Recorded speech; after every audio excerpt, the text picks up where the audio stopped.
A very good afternoon to you and welcome to the EPBF European Championships. We are live from Antalya in Turkey. We have some women's 10-ball action for you between Elu Kibaroglu from Turkey and Daria Siranchuk from the Ukraine. It's a race to 6, alternate break, 3-foul rule is in operation, no early 10s, 35-second shot clock, 60 after the break. I'm Mark White and it's call shot of course because it's 10-ball, and calling the shots with me in the booth is Big Red himself, Eric Olofsson. Hi Eric.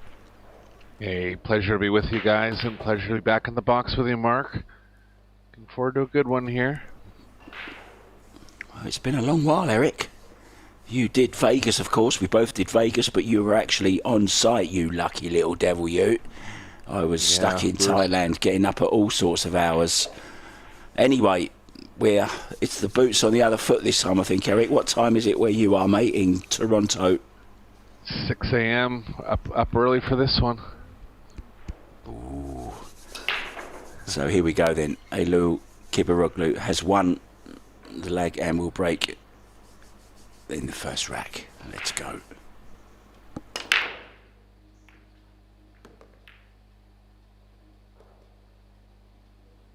Balls from the second row down. 4 railer down, 3 balls down. Good start for Elul here.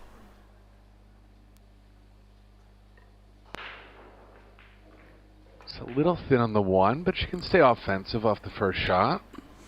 Have to bring the cue ball up 2 rails. Back towards the 3.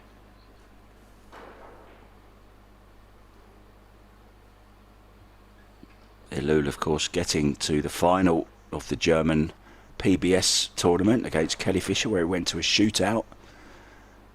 Kelly winning on that occasion.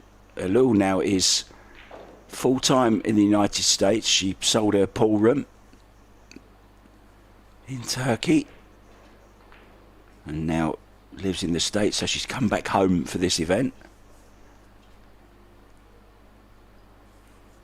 Yeah, she really plays in everything she can, even the smaller regional events. Finds a way to make a living. 40 points separating these two in Fargo. So Elul going to be a bit of a favorite in this match. I've actually never seen Daria play. Be interested to see what her game's like.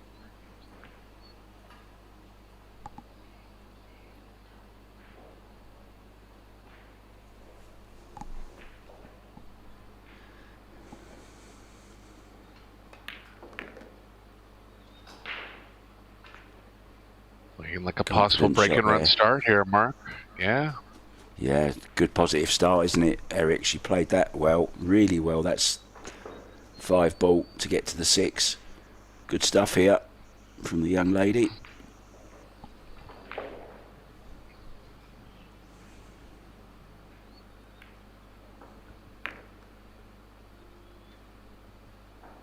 Elul's going to have the home crowd on her side this week. Tough to really pinpoint what trips her up in major events. She's had some decent finishes around quarterfinals and, like you said, making the finals of the PBS German Open. But I feel like she has a strong game.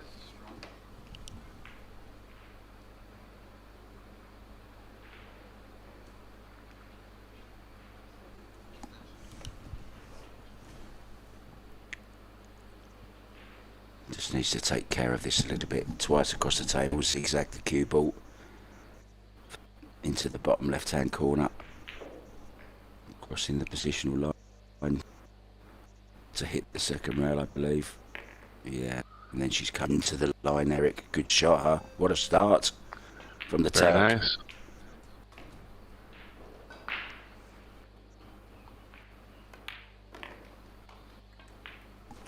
Very nicely done. Plenty of other games going on as well. We'll keep you up to date with the scores as they happen. Not much to talk about just at the moment. We've got the men's 10-ball going on as well. Now, these tables are tapped. There's no triangle or template used.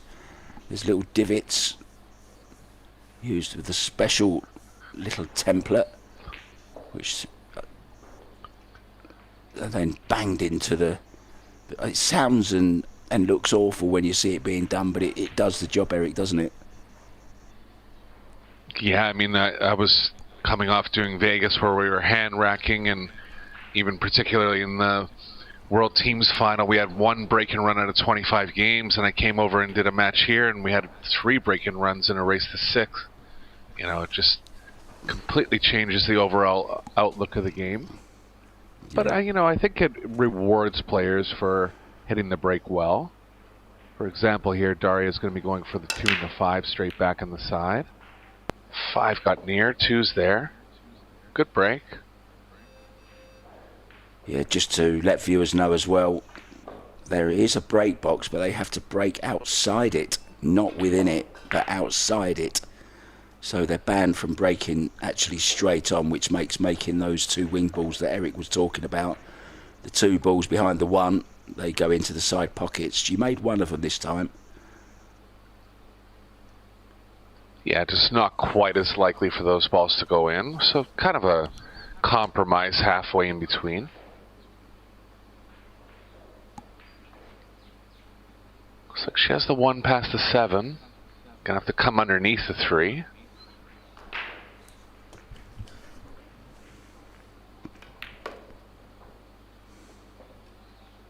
Stunned off a little wide here. Might have found a window, Mark. Well, I was just going to quote the great John Virgo, who sadly passed away earlier, or last month, I should say. And one of his sayings was, "There's always a gap." Right. But not this time, having to go take to the air here. Siranchuk. Yeah, never easy, Eric, is it, to keep the ball on the table in those situations? Almost ended up on table number 1. Yeah, I had to get the cue ball airborne for a long time too. Really had to be real precise on that jump. But Lula with a chance to get 2 games ahead.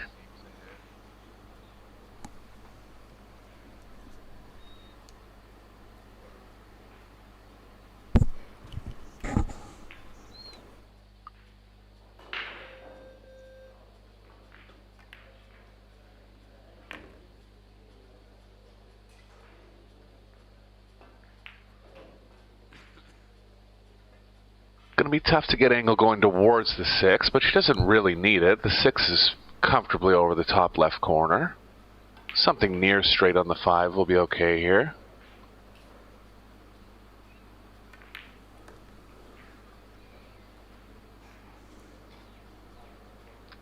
Maybe just slightly too much angle. Could play around. Preference on this shot.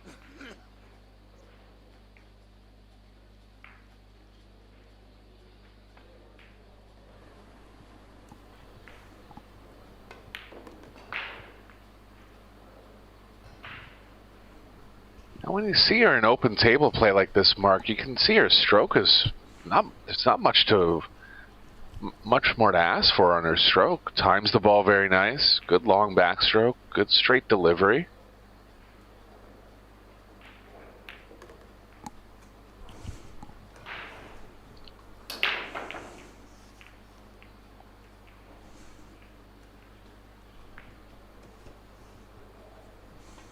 Slightly too much angle to hold up the right side here, but should be able to pinch it up the rail. If not, there's options coming across.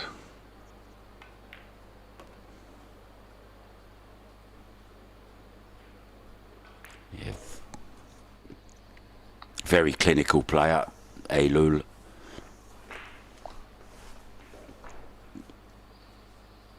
May remember, Eric, we saw her in Klagenfurt as well in Austria at the World 10 Ball and the Open as well, of course. Yeah, plays in about half the Pro Billiards regular season events.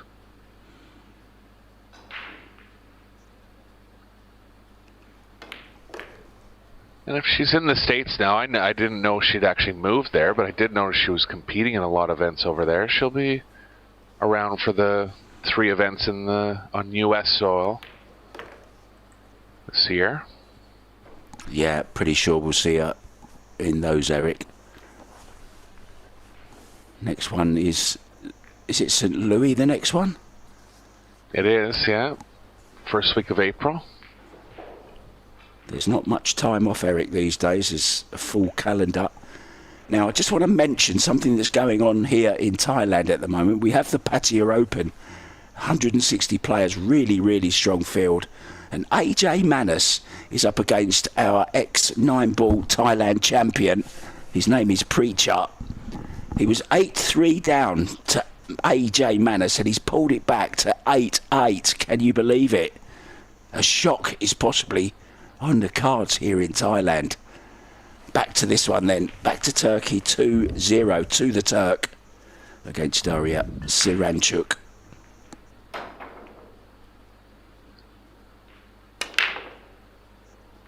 Breaking from the back rail, Josh Filler style.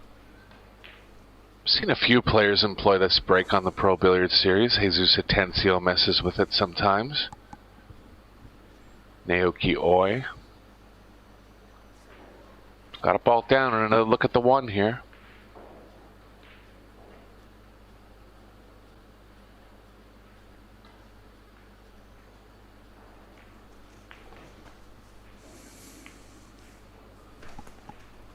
Flawless play from Kabaraglu so far. Looking to follow it up with 3 racks.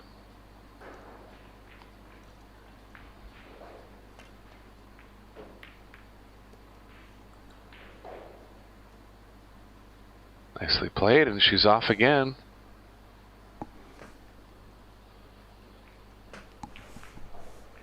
Yeah, lots of matches also going on in the men's 10-ball. We will keep you up to date with those games as well as they progress. Nothing really to speak of just at the moment. We do have a 4 o'clock round for you as well today.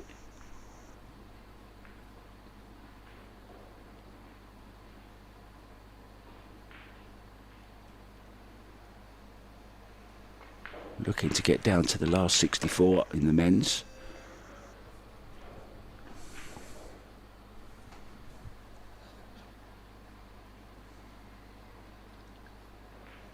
Yeah, I would consider Alula one of the favorites in the women's event.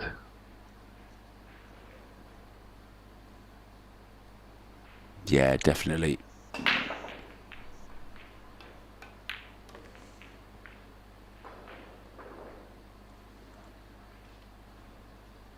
Strong play so far, looking to open up with 2 break-in runs in a row.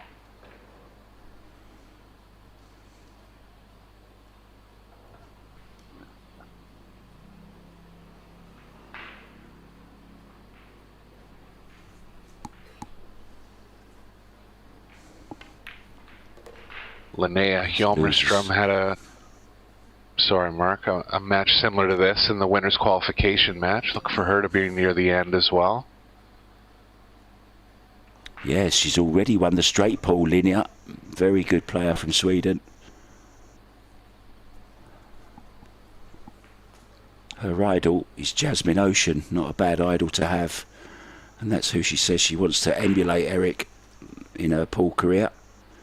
Not a bad role model. Yeah, big role model for a lot of players across Europe and around the world.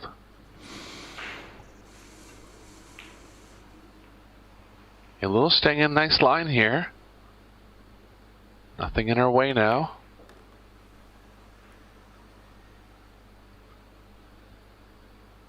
Gonna follow back 2 rails, but into the angle.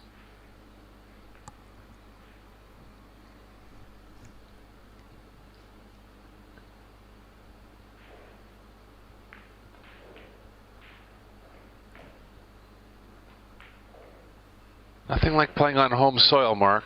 Home cooking, familiarity with the culture. Yeah, time zone. Yeah. Beautiful country, Turkey. Never been, but it's on my to-do list for certain. I may even look at booking. A nice little holiday there, an all-inclusive, Eric, when the schedule allows. Beautifully done, 3-0 to Elul Kibaroglu. Yeah, we haven't really had a look at Daria yet. Just had the one positional shot from the 1 to the 3 that went a little sideways. Got stuck in a tough jumping situation. But she'll be fighting to get back in the match here.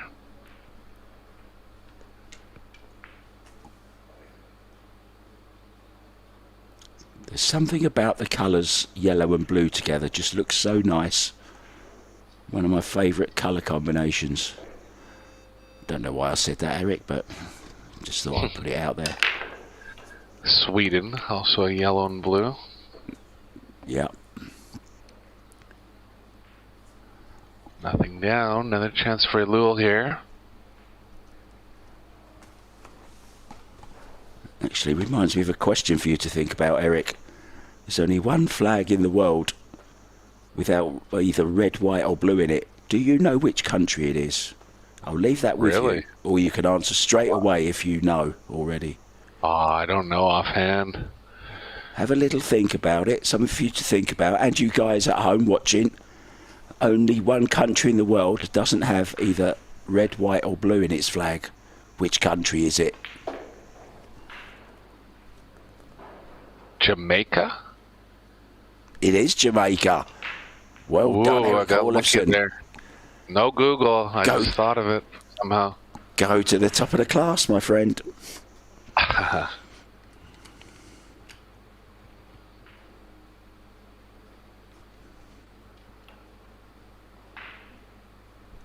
Long jump here for Kabiroglu. She's going to try the 2 in off the 3. 3 ball will be moving, but she'll be doing well to make the 2 here.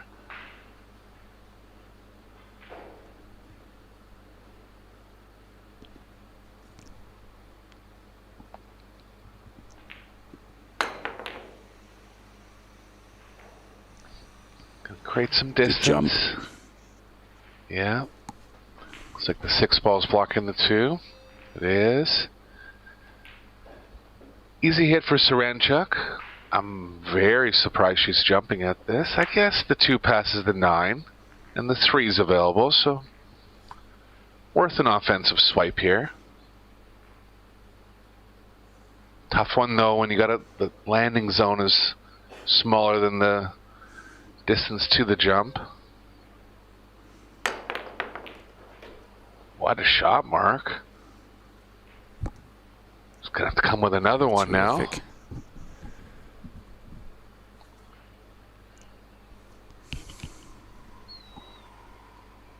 So the jump cue failing her in rack number 2, but possibly getting her out of big trouble here in rack number 4.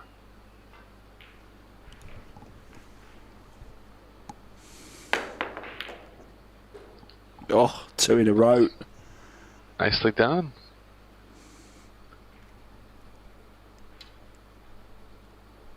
Nine's blocking the corner for the 4. Yeah, just 2 great shots, but still not in great line here. She's going to stay on offense, going to go for the combo. Missable one.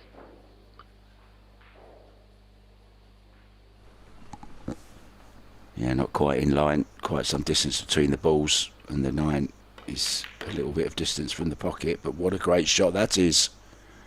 What an out this would be. Coming with the shots.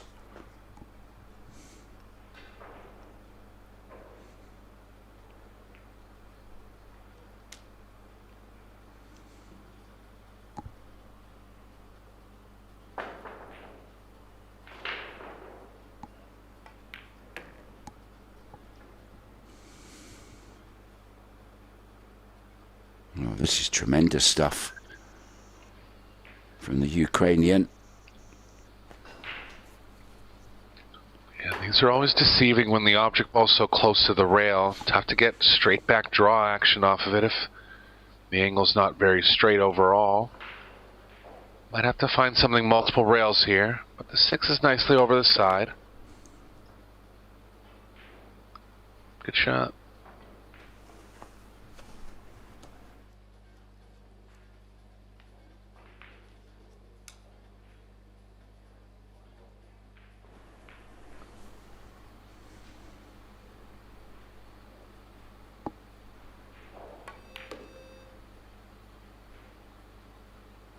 too much there's English. one right at the 7. Oh, It's going to be okay. She can draw back here, Eric, for the side pocket, can't she? It's straight enough.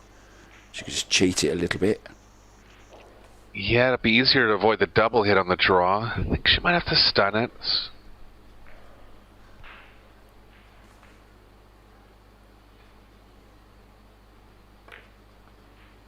You're right. Missed this one, though.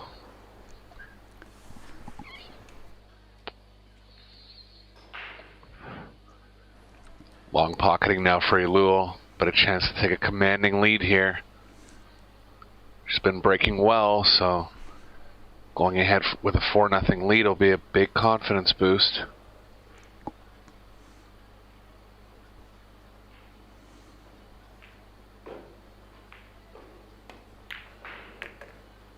Beautiful shot.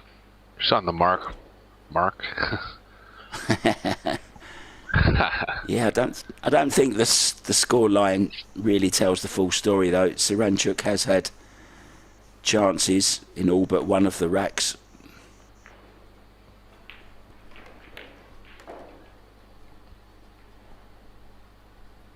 But this is great stuff from the Turk, it really is. Great technique, look at that straightness, everything in line. 4-0 it is, just 2 away from the next round. Yeah, and in the single elimination stages here, so loser going home in this one.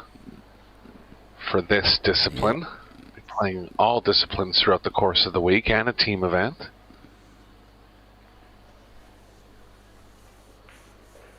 Looking forward to any particular one, Eric, or do you like them all? Yeah, 8-ball is always nice to commentate on. It's a game that players make look easy sometimes, but anyone that's played the game knows that that's different. Be looking forward to that. Team events are always great. We're just coming off the World Championships, one of the most exciting matches I've ever done in the final. Philippines coming back from 2-0 all the way to a shootout and winning in the shootout. Awesome stuff. Yeah, terrific. Terrific, wasn't it? What a final. And what battling it was as well from the Philippines. As you say, dead and buried almost. But then never out of it until that last ball goes down. And it was actually Jeffrey Roeder who potted the last 10 ball, wasn't it? From memory. It was, yeah. Crazy scenes. Yeah. I just wish they'd have got on the table, Eric. They didn't jump on the table. They did everything. Might have exceeded the weight limit on the table. Yeah, Carlo was jumping all the way across the short rail. He was excited. Yeah, and the second time they've won it as well. Won it back in Austria in 2022, beating Great Britain. And they beat Great Britain again on their way to the title this year. Yeah, anyone that hasn't caught that match, it's on Pro Billiard TV. I won't give it away, but just a match that you have to watch. Elul loading up with right spin there. Catching a little too much deflection, so another chance for Siranchuk here.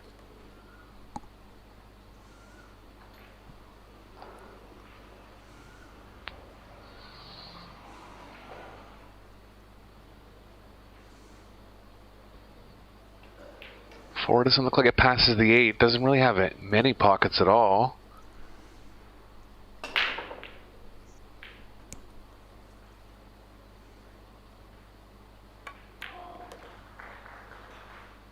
Wasn't much else you could do with this one. Likely safe from here.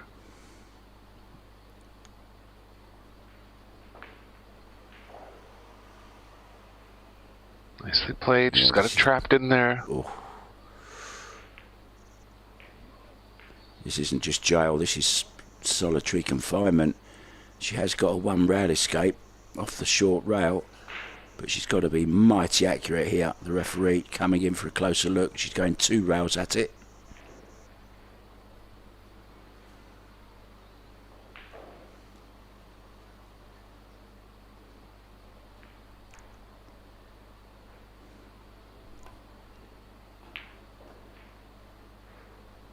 Close. Oh, Nice what a shot. contact. Got it safe too, Mark. Again. Yeah, she's going to be in trouble again here, though, Eric, isn't she? Yeah, I like the cue ball behind the 7 on this one.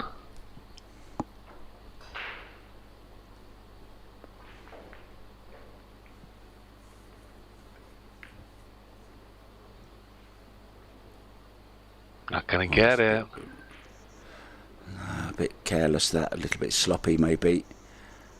Chance for Elul now to get a good safety in. 4 ball in the middle of the top route. Cue ball back behind the 10.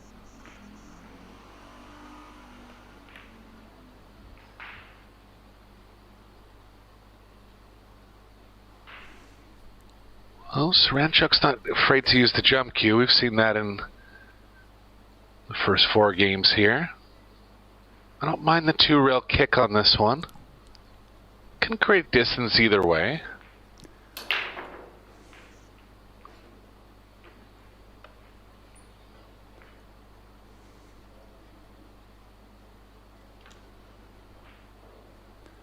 Yeah, she's going at it 2 rails as well.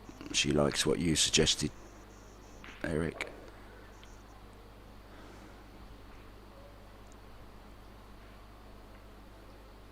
Really want to hit this ball square. It's kind of in that area where if she goes underneath it a little too much, she can scratch in the top right. Good contact. 8 ball might help her here. No pocket for the 4 on this one, but lots of blockers down at this end of the table. It's a little bit crowded down there, isn't it? 5 ball's not in a great position either, Eric, by the looks of things. Yeah, it's really only available in the top right. Bit of jockeying here and hoping to find an angle where they can get the cue ball near the 9 for the 5.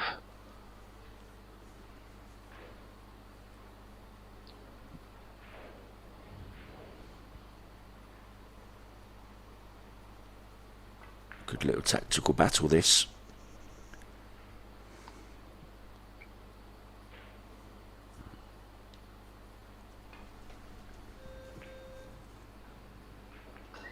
Yeah, a couple players coming out of Ukraine in the last few years. Arsenij Sebastianov, most notably.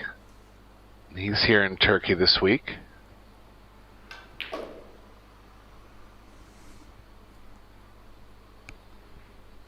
I think he's actually from Finland, Sebastian. Is he? Okay. Yeah, okay, he's from sorry. Finland. Vitaly Patsura is also from the Ukraine. That's Maybe right. that's who you was thinking of. I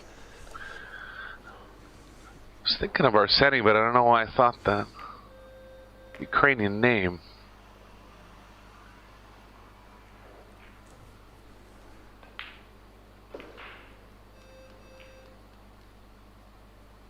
You've got quite an interesting surname, Eric.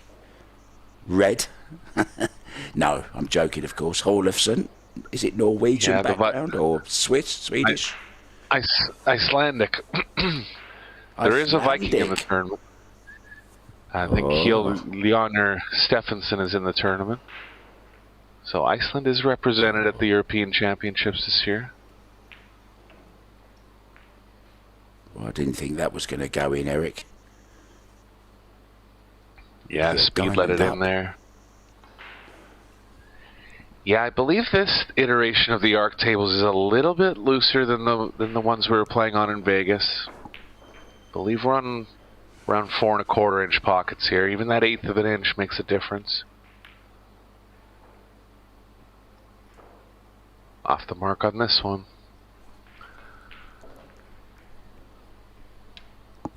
Did you get a chance to play on any of the tables, Eric, when you was there? Just have a little shot or two?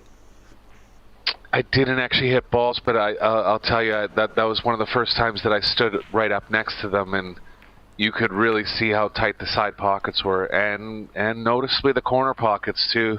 I mean, you know, you have these matches where the missed ball total is like 4 missed balls after 2 sets, and you really just don't appreciate how solid these top players are now. Because, you know, playing into those 4 1/8 pockets under big pressure, too. She's missed this one.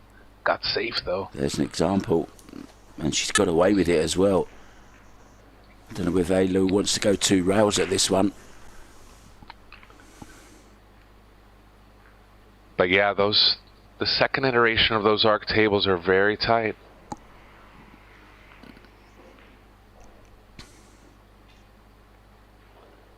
Smart shot there from Ailu. Good shot. Yeah, very smart.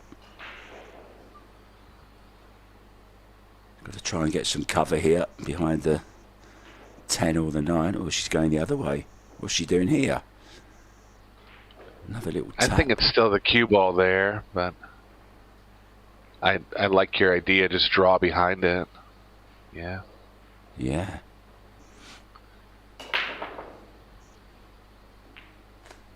Surprised both players going to be looking. Yeah, I agree. The decent wall there with a 9-10. Both players going to be looking to freeze the 7 here. If they do, the opponent won't be in a horrible position, but they'll be in a position where they have to run the cue ball away from.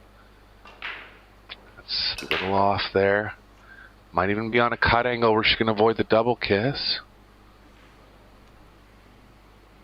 Yeah, referee, as you see, just saw the gloves. Referee is coming to watch this one.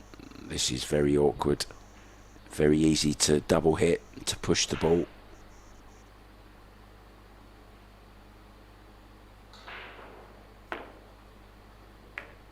That's legal. Nice shot.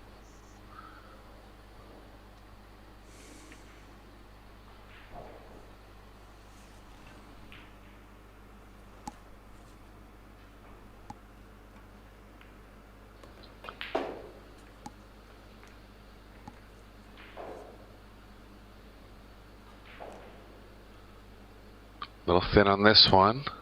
Right-handed, so actually going to switch hands here. Assuming if yeah, going to go for the bridge now. May just play safe here, Eric.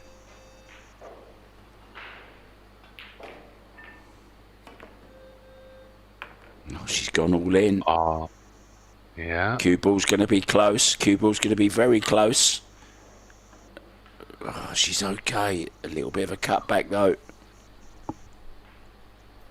Yeah, she needed this one.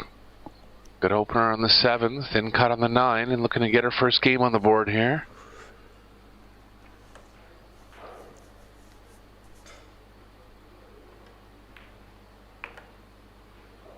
Yeah, nicely done. And she is on the board at 4-1. So may settle down a little bit now. Both players, though, once again having a good chance in that rack. 6 ball missed from Elul, and then the little safety battle on the 7. And a timeout has been called. So Eric Horlofson and myself, Mark White, we will do the same, and we'll return as soon as the Ukrainian does. Bye for now.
Welcome back to the Predator European Pool Championships, the EPBF European Championships. Hope you enjoyed that little sneaky peek of the table next door. Piers Labutis is up against Kasper Matikainen, and they're all square at 2-2 in that one.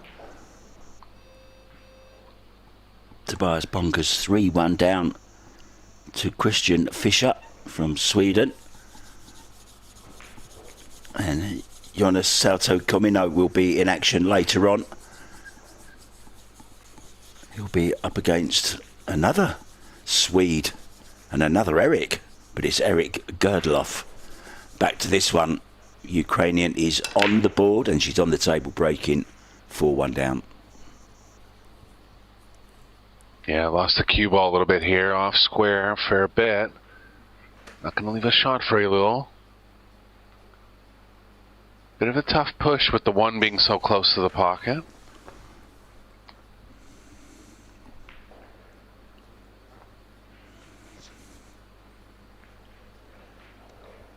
Does have room to hide a little bit near the 3. She might have to take it here.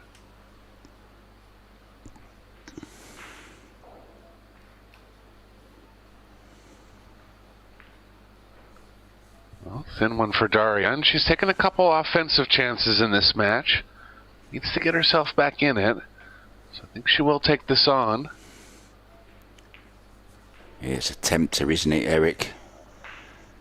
Just has to cue it well. Keep the head still. 2 ball waiting over the side pocket. She will have a shot at the 2. Unless something disastrous goes wrong. Oh, look at this. The jump stick's coming out. She's made 2 jumps in the match so far. A little unlucky not to get a shot here, but still with a chance to stay at the table.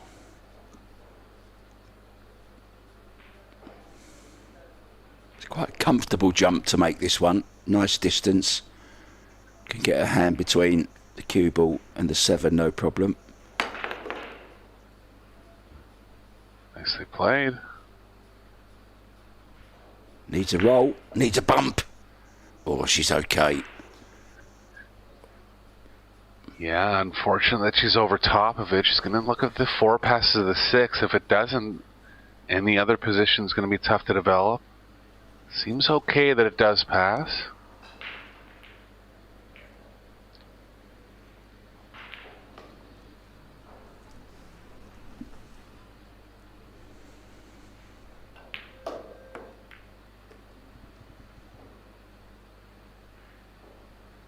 Speeds off a little bit here. She can go ahead.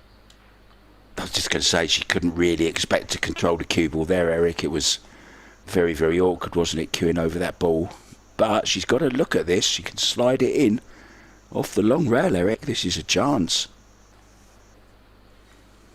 Yeah, cue ball's playing naturally across.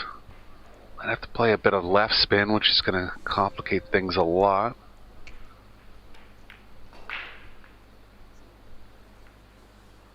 Try. I went for it. Chance for Lil to get on the hill now. 8 ball's going to be the toughest ball.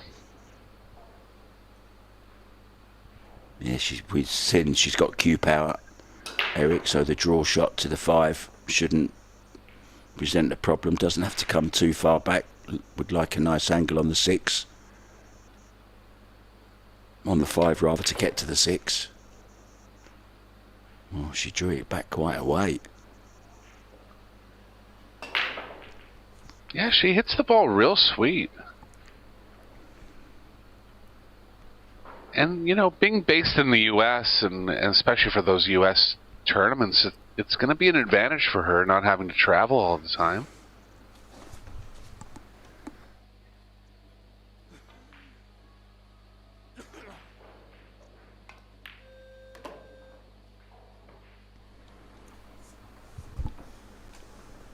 Didn't bother trying to get too close to the 6. Do you like drawing this round, Eric? 3 rails? Yeah, cue ball's going too far to the left. She's going to have to get it going even further with some draw here.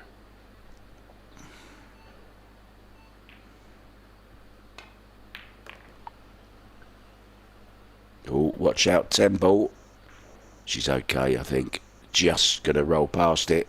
Mind out of the way, Alu, we couldn't see.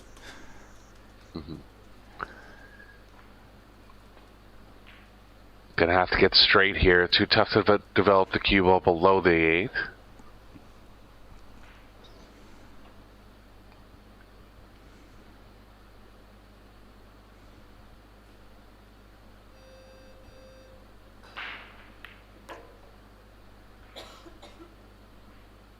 Good enough. She can avoid the scratch. Actually, a little better to have some angle. Chance to possibly come off the rail a bit.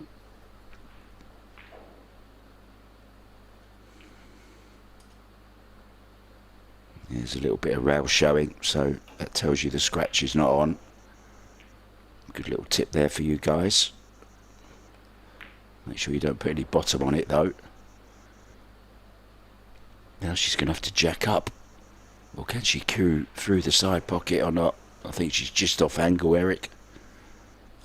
Yeah, it looks like she's going to have to elevate above it if she wants to draw back, and definitely more room on the long side here. I think she will. Possibly keeping the speed down and just sacrificing some distance. Yeah, there is a forward play too.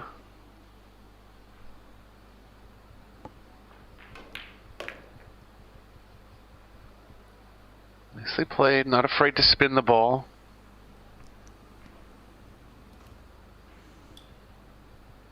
Deep breath. Puff of the cheeks. She knows this is a very, very big ball indeed. 5-1 or 4-2. It's huge.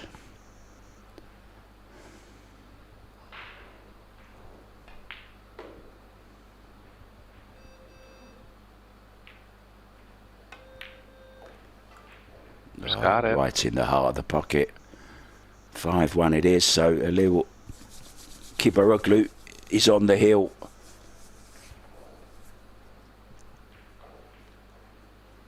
Will be breaking for the match.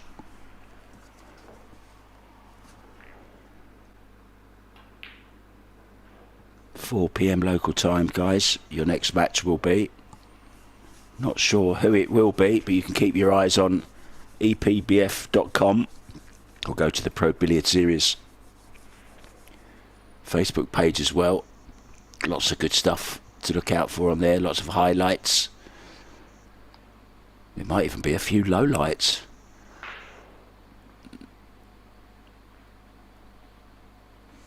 Going off the rail again.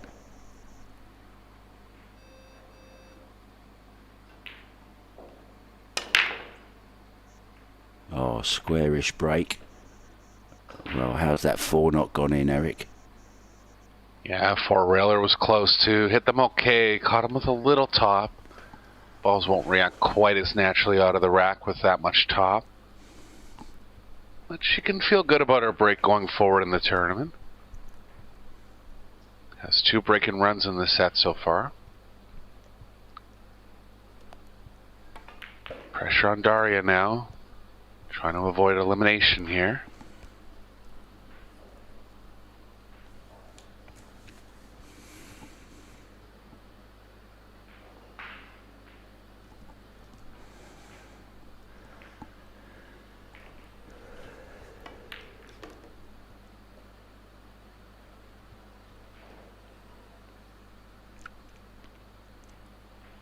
Distance on the 3, nothing to do with the cue ball. 4 hanging in an unmissable spot over the side.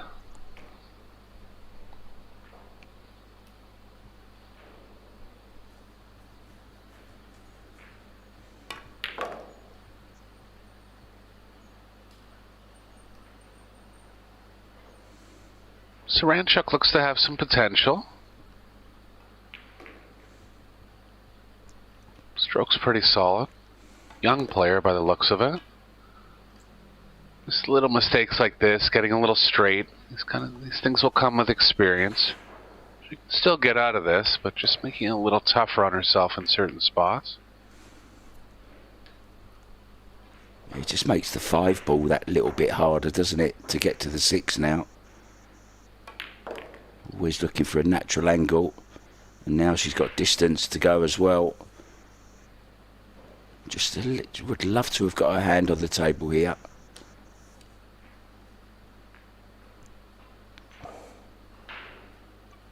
I like what I've seen though, Eric, so far. As you say, definitely got potential. Good potter. Yeah, a lot of these Ukrainian players have a bit of, sorry Mark, bit of pyramid background, so yeah, they look at that. Just fired it in, no problem.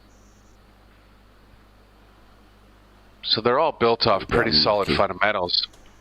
Because in that Russian pyramid game, I mean, if you got weak fundamentals, forget it. Yeah, have you ever tried it, Eric? I have. There's actually a room in Toronto about 10 minutes from my place with 4 tables. I think they're the only tables in Canada, as far as I know. In a pool room, anyway. Wow. Yeah, we have one in our local pool room here. Just a minute's walk away from me.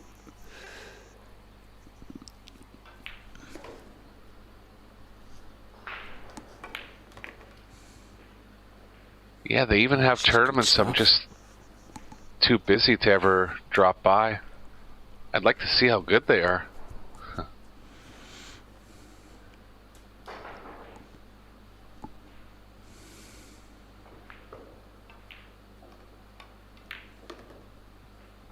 Strong pocketing from Daria in that rack. Saved 1 match point. Another 3 to save. And 4 if she wants to win it. But she will be breaking. So has the chance to make a nice run again.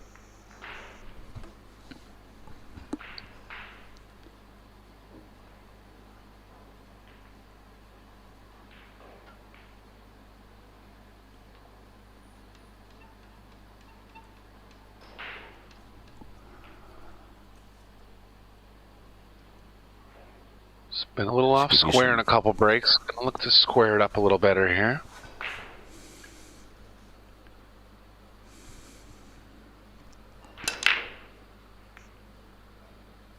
Off square again. Nothing down again. Breaks hurt her a little bit in this match, Mark.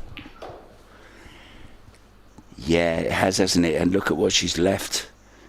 3 ball. A little bit tricky, but it's okay. There's room anywhere between the 5 and the 4 to get position from the 2 ball straight in on the 1. So if she minds her work here, there's a good chance that Elu can finish this match off right here, right now. Yeah, very little cue ball movement after the 3.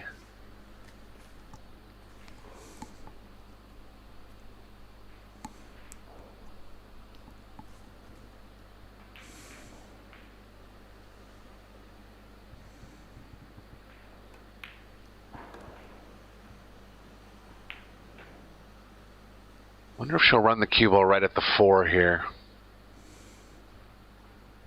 Going forward, it's going to play a little wider, which is fine. That probably is what she'll end up doing. But the drawing angle could come right at the 4 if she wants.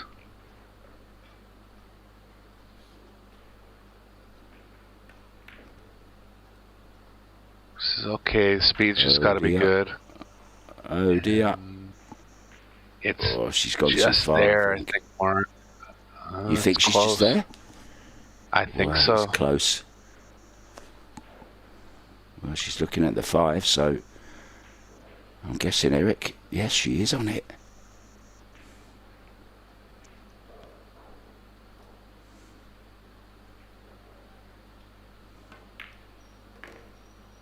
Well, she judged that well. Position to the 3. A little bit off here, but can hold it. Playing it to the bottom left. She's okay. Good chance now, Eric. Yeah, checkmate position now. Just like a little drill, really, just moving the cue ball small distances. Straight pool type finish. Which one's your break ball, Eric? The 9 or the 8? Right, yeah. Nine looks a little better.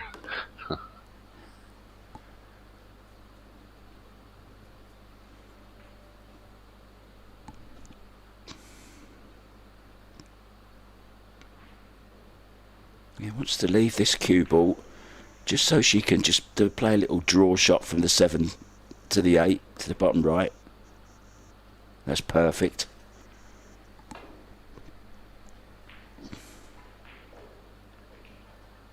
Daria sitting in a chair, fearing the worst, but there's other tournaments for her to play in this week.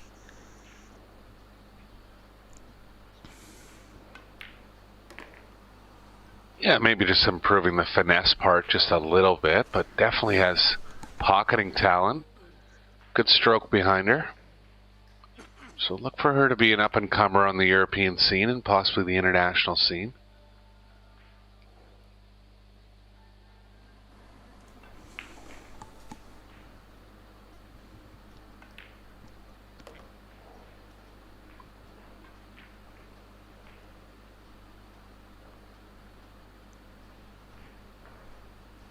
It's been a pretty solid performance, though, from Eylül.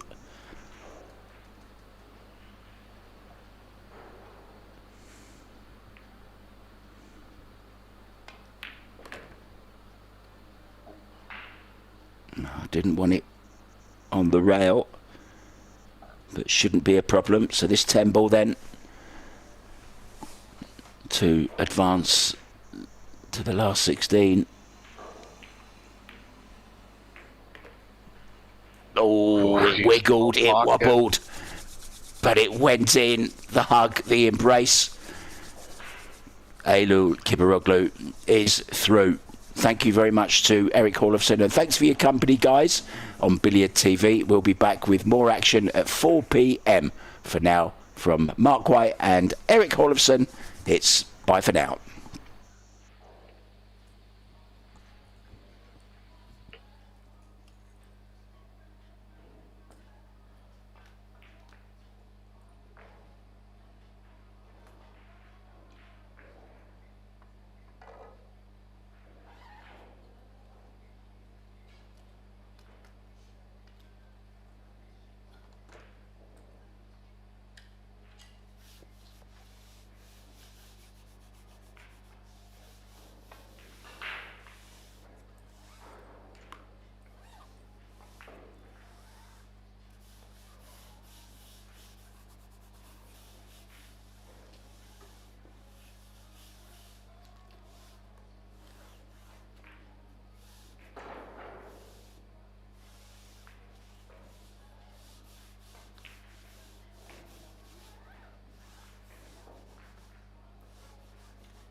Well, a very warm welcome, ladies and gentlemen, to this 2026 European Championships on the turquoise coast at the Miracle Resort, Antalya, Turkey.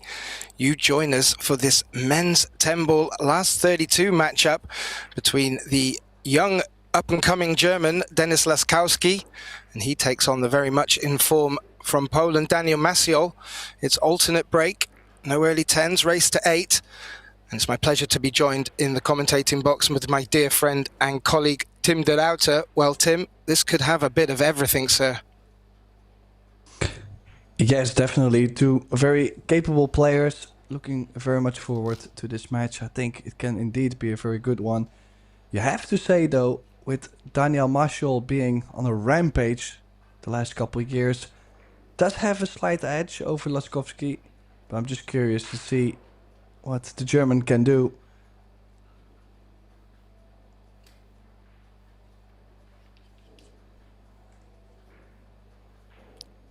Maciol with the break, winning the lag.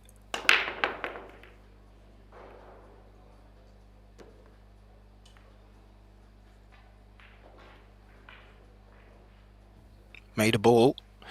Does appear with the overhead to see a thin edge of the one ball. But good early signs in making balls on the break for Daniel.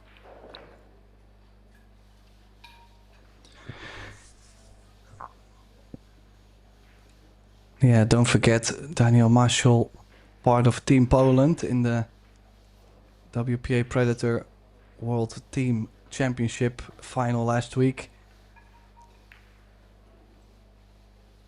And then don't forget the Euro Tour he's won and the final in Puerto Rico he's played. And I mean, there is so much more, but I'm saying overall he's hit a very deadly form.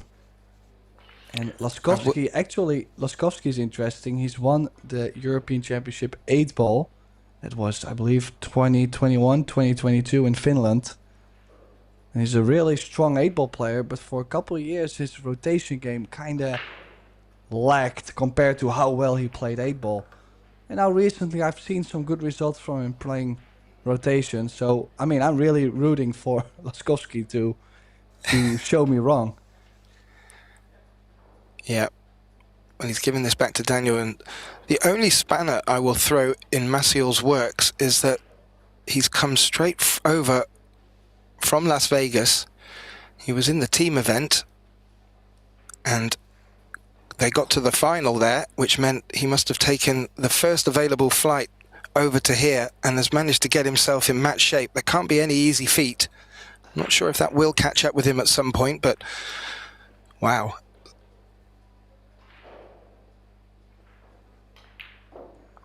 Yeah, I agree. Of course, everybody has the traveling in them. And it's 11 hours time difference from Las Vegas. I've seen the interview with Wojciech Cevcik earlier where he mentioned that eventually the 11 hours is going to kick in somewhere. He's got the potting angle on this, Tim. Yeah, he's running into the 4, I think. Or 5. Well, obviously the kiss is going to be different if you're going to hit the ball thinner or thicker, and thus I have no clue what he exactly played. The only thing we can say is Maciol might take this on in the top right. Yeah, that cue ball should track past the 4-5.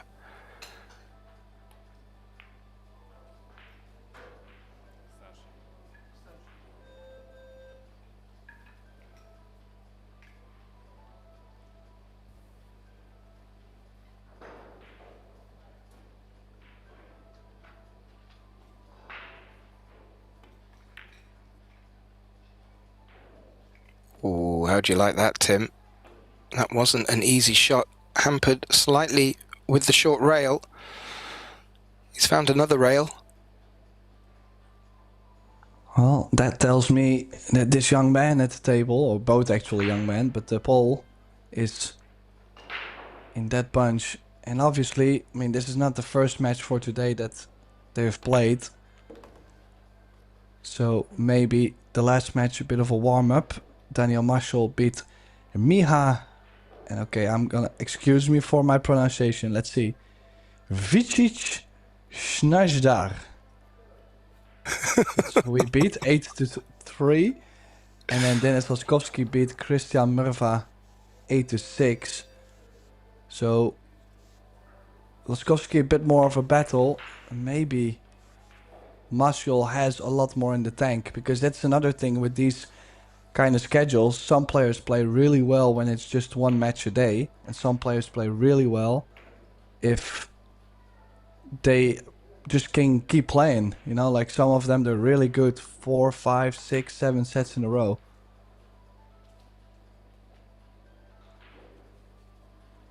Ooh, hampered by the 9, but that's a good point, Tim. And yeah, following on from the last 32, we'll move straight into the last 16. And then tomorrow we will commence with quarterfinals, semi-finals, and the final of the 10 ball. So lots of pool to come. And it's not over there. We move straight into the 8. So no time for these players to rest, especially if they go deep.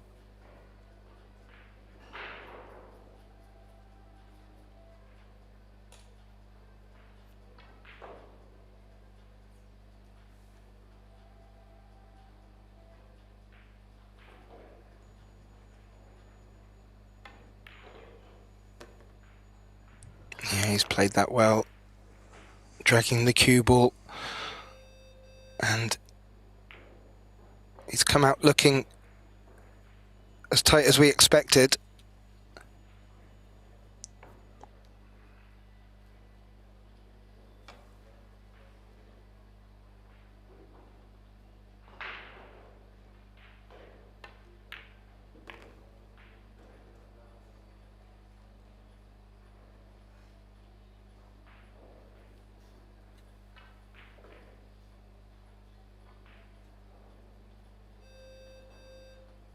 And he'll be happy getting his first rack on the board with his break.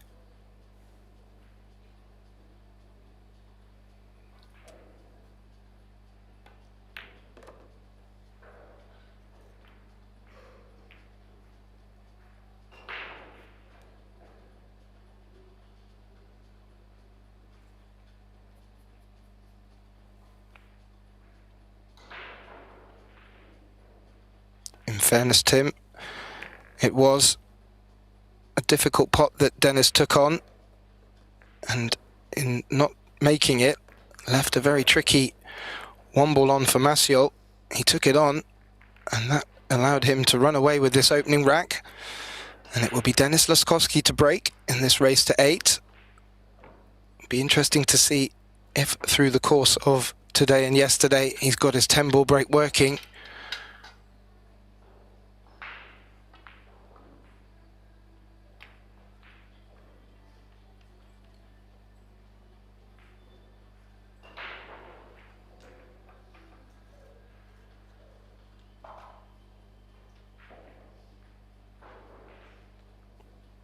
Laskowski to break, trailing 1 rack to 0.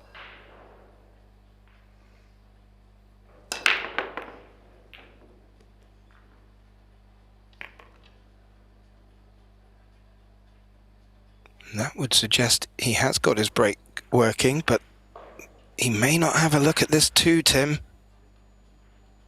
No, there is a safety shot he can play right away, though, playing the cue ball over the short rail, nicking the 2-ball 1 rail over under the 10 and the 7, and the cue ball will go up table. But it's a very aggressive one to take on, and especially so early on in the match, he might like to play a push out, but where do you push to if the ball is over the corner?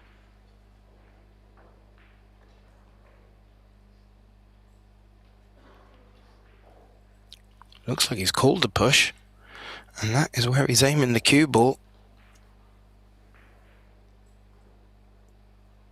Maciel over to have a look. And gives it back to him.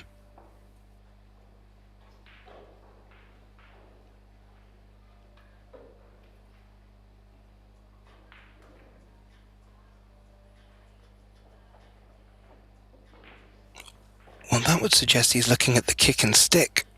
I'm not too sure how high the 2-ball is off the rail, but that corner pocket looks quite big if he comes flicking into it with too much right-hand side.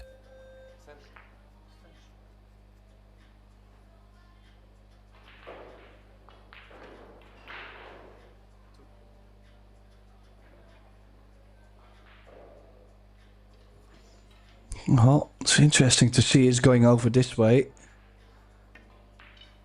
Looking to go half ball. But, oh, look at this. He's caught it too full. Was trying to catch it half ball and split the balls. Now, do we see any trouble? I actually think 3, 4, 5 connecting nicely. 5 to the 7 quite automatic. Then, well, if you can get straight on the 7, the 8 in the center, and you're already on the 9 then. Yeah, this way, this match will be going very hard. Yeah, the Polish player looking very calm. Oh, around the table. That might have caused his heart rate to increase a little as the 4 wipes its feet on the way in. But yeah, he will look to do this at every opportunity, and it really does put the pressure on his opponents.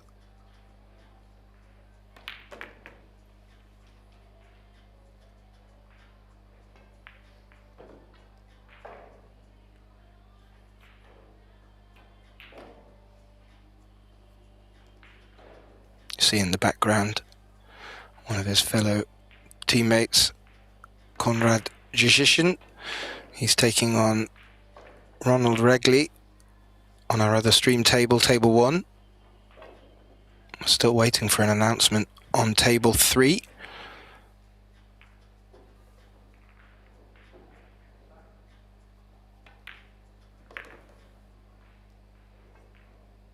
And as you said, Tim, didn't have many problems, if any, out there, but still needed to pick them off.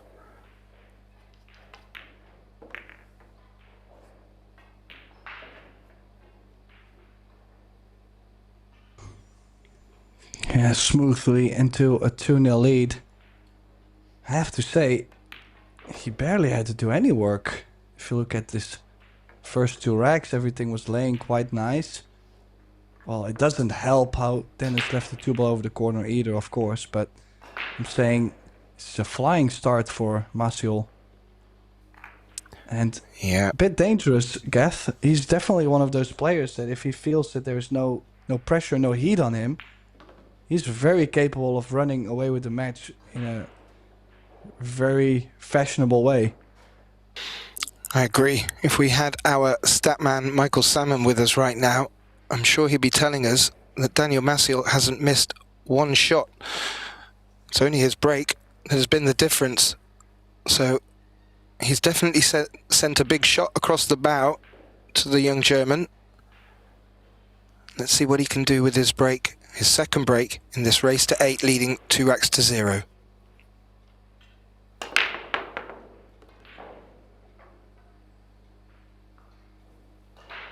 Well, that will not work, Tim.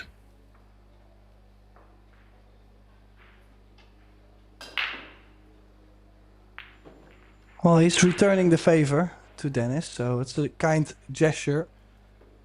Now, the 4-ball, bit tricky to get on, and if you look at the 1, 2, and the 3 to make those is probably quite alright.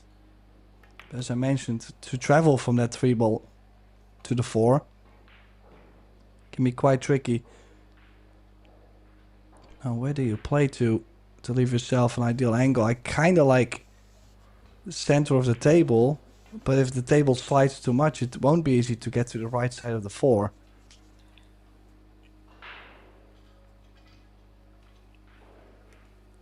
No, there's nothing immediately obvious to me either, Tim. Well, and this is also where the shot clock comes into play. You know, in most occasions I really like the shot clock.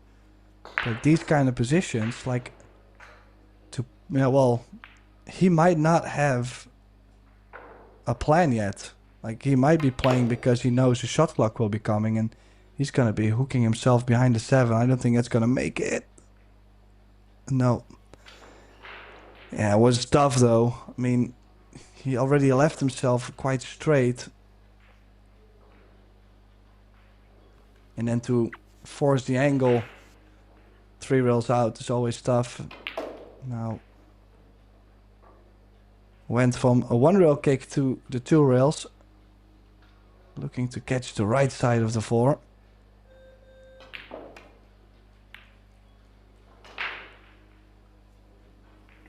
Caught it full. It's okay. I'm not sure if he cuts this in. I think the 5 does go into the center pocket, right? Well, nothing's a given on these centre pockets, Tim, but it suggests from this camera angle that it's more than achievable. So can just focus on the 4, but let's not take anything away from the level of difficulty of this cut. Made a great shot on the 1 ball in the opening rack.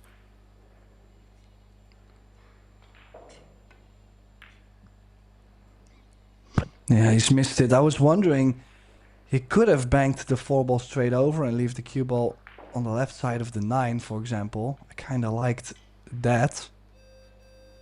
But on the other side, I also know Marshall as a pretty much offensive player, so... What are you thinking about? Sorry, Tim. Go ahead. I was just asking your thoughts on the 7 ball there. Each camera angle I've checked out, it doesn't look like it has a corner pocket to go for. Yeah, it would be nice if you can maybe get straight and then you draw over in between the 7 and the 8. And then you kind of play for the corner, but if you land short, you got it into the side. That might be the option. Oh, this is a bit... This is not what he was looking for on the 6 ball, Gath. No, he's now eyeing up the 2 long railers, sort of Z shot, coming in between the 7 and the 10. Needs to make sure of the pot first and foremost.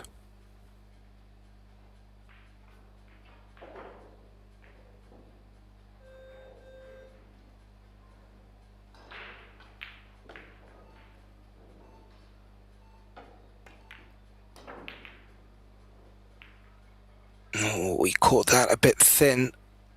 Narrowly avoided the scratch. It caught the jaw, and that's brought the cue ball down to not a too bad a position. He's not really left Daniel much bar a bank shot if he were elect to go on the offense.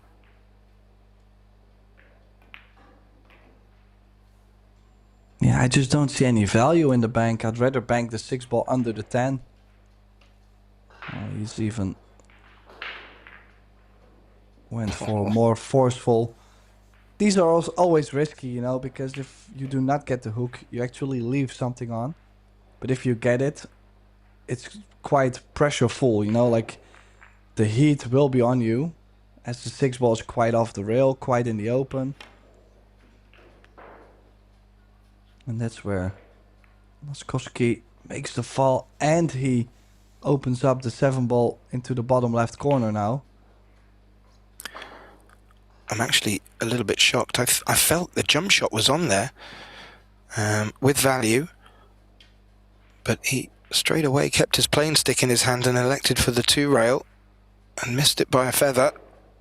Ball in hand, and as you said, that 7 ball now has this pocket at the bottom of our screen.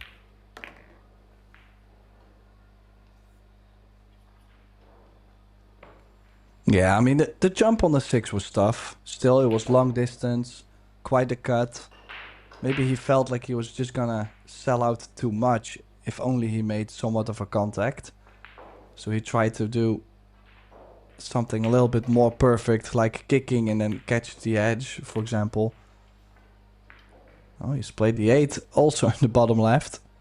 Did go into the bottom right, but it's okay. I think he can run into the 10, push the 10 over to the left a bit, and then leave himself a bit longer on the 9, or even jack up. It's whatever you feel comfortable with.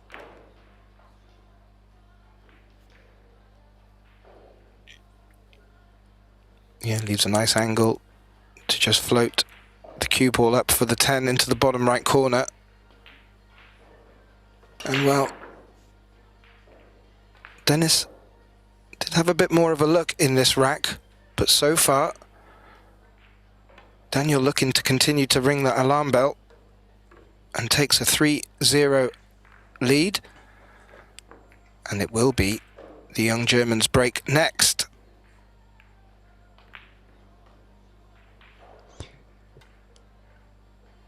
Yeah, which we are now already starting to get to a very important point.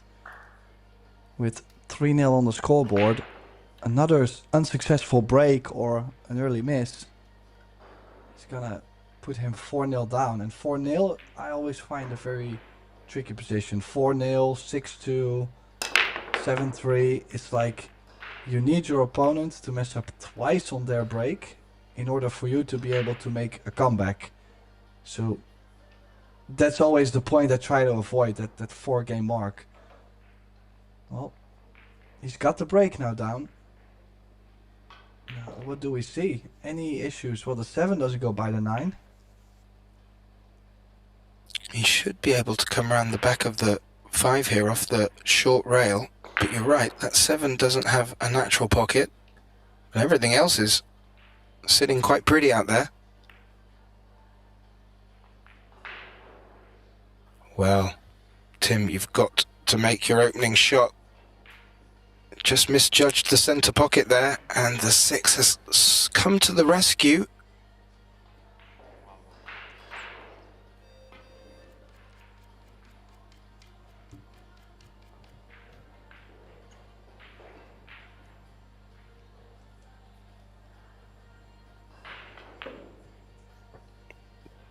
Jumping over the 6.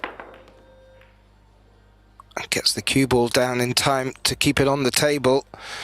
Looking for a sharp window, Tim, through this 6-5. Has he got it?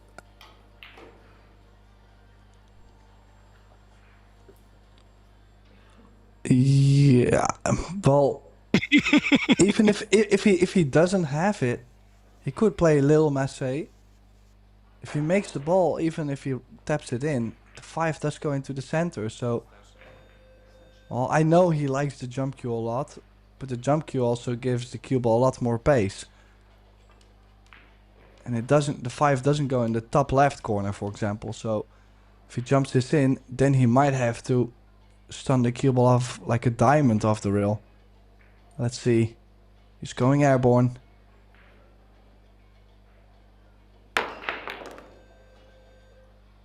Well, that's plenty more than a diamond, but is he on something? I don't think so. Is he gonna go aggressive for a bank or? Well, scoreline at 3-0. You wouldn't put it past him to go on the offense here, but I see that 8 ball looking kind of handy to hide the cue ball behind.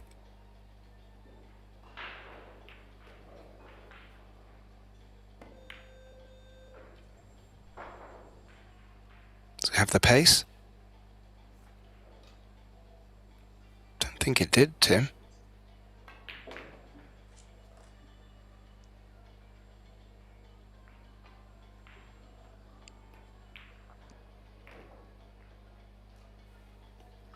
It's knocked against the short rail. Can he get any premise to maybe bring the cue ball behind the 9? It's a tricky shot. I just don't think he can get enough spin on the ball to get there. You see, like, it was either gonna hit the 5 ball fuller, which he didn't want, because then the 5 would be laying over the side, or hit it thinner with a little bit more left spin. But being on the rail and left spin, it's not the ideal combo. It's okay though, but you know whenever you give away a shot like this, now your opponent has the similar opportunity to, well, get behind the 5 and all behind the 10 and possibly more.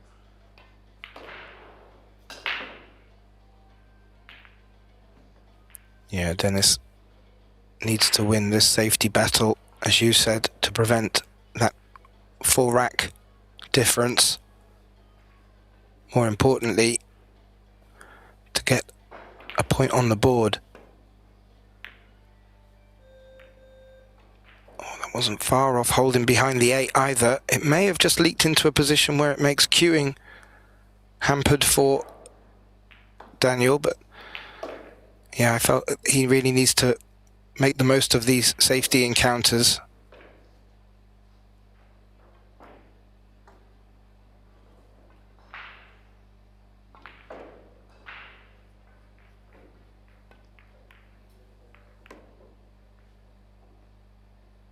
Ooh. Took a nubble of the 7, and that 7 has rolled up against the 6, not in combination style.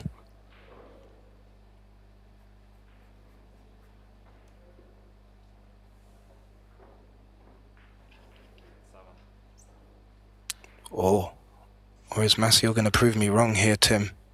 Yes. Come on, Maciel. Thank you. Thank you. Come on, you can do it. Oh, it's quite a cut though. Easily missed. Yeah. Well, the leave ain't too bad for him. Tap on the table. Yeah.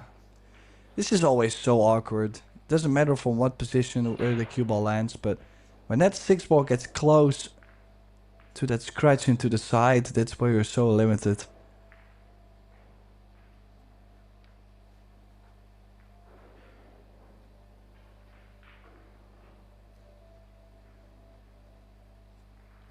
I didn't hear what his call was. Not that he had. Yeah, probably the 7 ball going really aggressive, and look at this, the 6 staying over the corner and the 7 moved over in front of the side. Just one good positional shot, zigzagging cue ball back to the center, and we might have 4-0, and things are running real fast here, and Laskowski just can't get a grip on this match.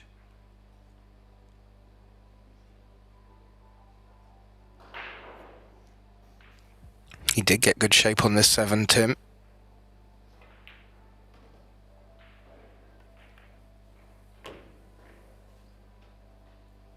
And yeah, you feel that the opportunities for Dennis are starting to run out.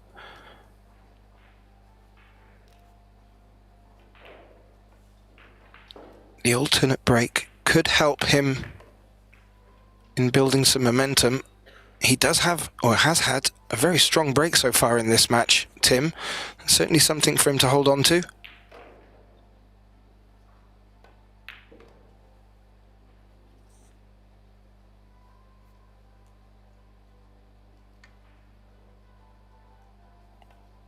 This to take 4-0. Daniel Maciel from Poland in this race to 8. Gets us, well, he gets to the halfway mark. Just a quick look over at the other table where his team or national partner Konrad Zsishin is taking on the Swissman Ronald Regley, and they're locked at 2 apiece, so not going the Poles' way in that affair. But over here, it's a different case altogether. And Daniel Maciel looking rather comfortable, and he now steps to the table to break, leading 4 racks to 0. Yeah, there's always a couple matches or a little block in the draw where you say, oh, that would be a good draw, you know? But if I look at the top side of the draw right now, I would not be happy because, well, you have Konrad, Ronald Regley, Arseny Sevastianov, Georgiev, Chevchik, Petselje, Gangflut, Jakub Konjar, Jungo, Daniel Gutenberger, João Grillo, and Snigocki at the same side. That's unbelievable. That's what I'm saying. There is sometimes you feel like, oh, I'm on the good side of the bracket, and then there's this, and the bottom side is not much better, to be honest. I mean, Bongers, Rizzi, Labutis, Suto, Schneider, Makkonen. I mean, there's more, but yeah. But that's also the European Championships. Always a strong field. Yeah, it's a great one to get 2026 underway with. I know the players have been really enjoying it here at the Miracle Resort. Really nice way to enjoy your downtime on the Turquoise Coast. Denis Laskowski missed what you would have to say was well within his range, cut on the one ball. And that does bring Daniel back to the table. And I'm looking for problems. Not really seeing many aside of the 8, Tim. I'm not sure what you're seeing out there. Well, even if you look at where the 7 ball is, he's gonna play himself nicely now onto the 4. The 4 is a bit of a tricky shot, but with where the 7 ball is, I think it lays ideal to get on something for the 8. Maybe the 8 in the left center. Very possible. No, I think this is more of a key shot, Gath. Yeah, absolutely. This is going to be about pace. It's going to be about pace. Needed to run on a little bit more if he wanted to attack that bottom right corner pocket. Looks like he's still going to do it. And swing the cue ball around the 7.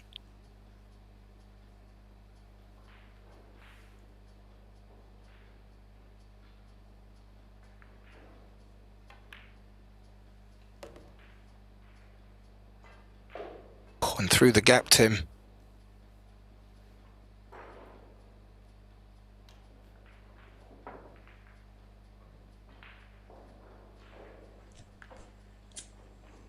Yeah, he's made it happen. Still needs a big shot here, though. Is he gonna draw back for the 6 in the center or top left? I know he likes that top left, though. A lot of players seem to throw the 5 into the long rail on that, which is very obvious because all the left spin is gonna throw friction, the object ball to the right, and yeah, I just seem to see that he does make that shot quite often. Unfortunately, also against me, so first row seat.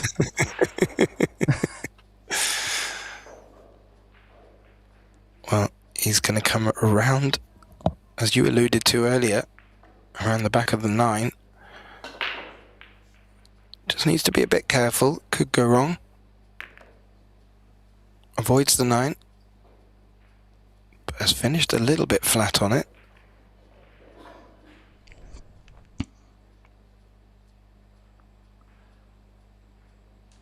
Yeah, well, he can let the stroke out 3 rails forward. He does seem to be very comfortable now shooting stuff into the side.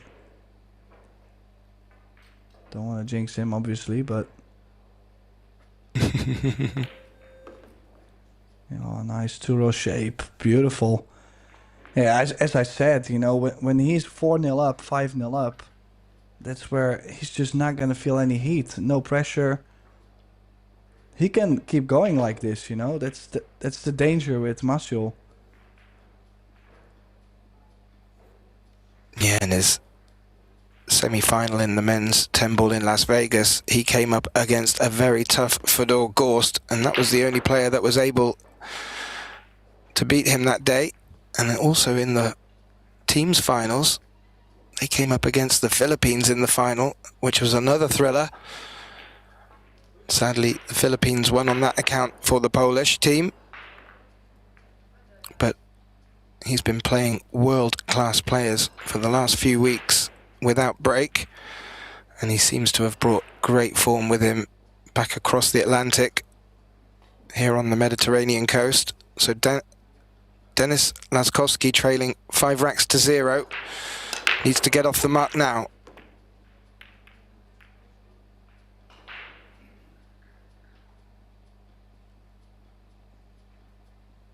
You may have a look at this one, Tim. Yeah, I think that 1 ball does go, but it's going to run into the cue ball is going to run into the 7 ball, and what are you going to get on the 2?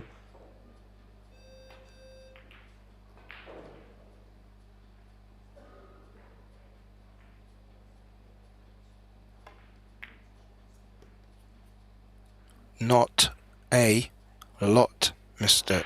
De Lauter. It's got a thin edge at best.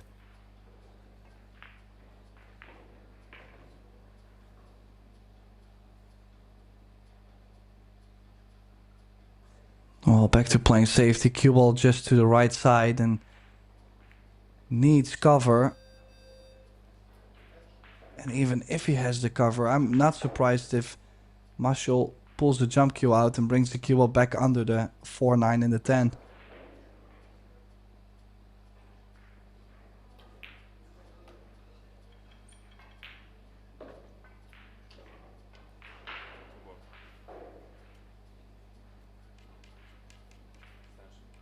Calling the 2 as a bit of insurance in the top left pocket for the 2 railer.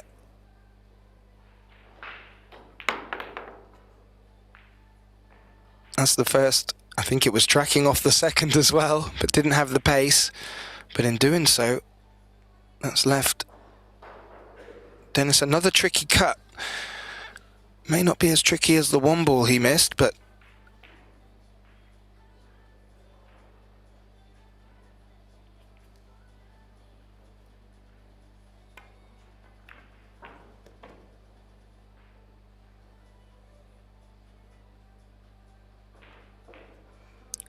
oh, Tim, he dragged it really well. Has got shape on the 3, but 3 balls hampering his bridge. Yeah, this is as awkward as it can get.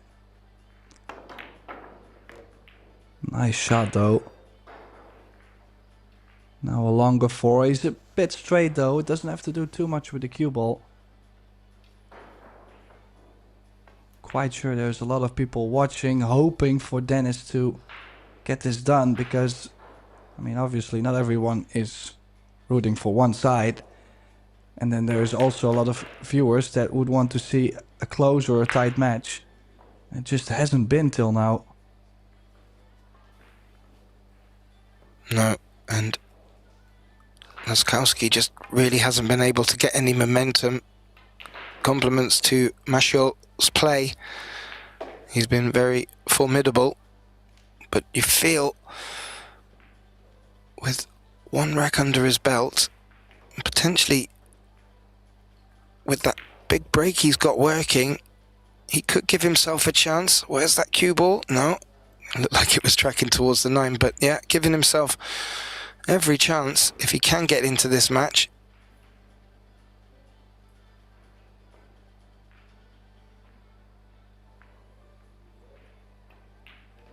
Well, he should definitely get himself on the board now. He's in prime shape.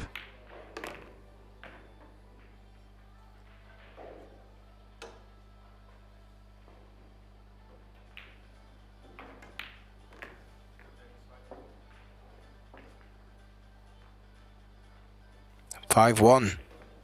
Does the comeback start here? Well, it has to start somewhere, Tim. Unfortunately, Dennis isn't going to be able to back that up with his own break. So, as quickly as a fire is lit, there's an opportunity to snuff it out. Daniel Maciel with the break. He's leading by 5 racks to 1 in this race to 8. And a place in the last 16 up for grabs.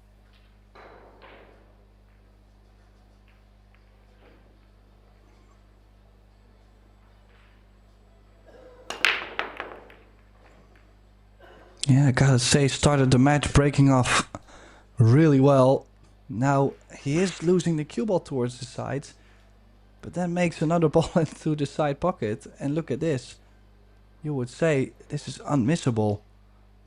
1-2 combination. The only thing that is a bit tricky is, well, does the 1 ball not run away? But I think if he can catch the 2 ball as full as possible, it will stay over the corner. Yeah, just like that. Oh. Now, I was gonna say everything else shouldn't be too tough, but he left himself a bit tough with being on the rail on this 1 ball. But imagine if you can get a little angle on the 3 ball. It's minimal moving the cue ball. Oh, he's done well. Left quite straight, so may just have to draw up towards the 7 ball. But yeah, looking to take full advantage, because on his last break he did lose the cue ball in the centre pocket.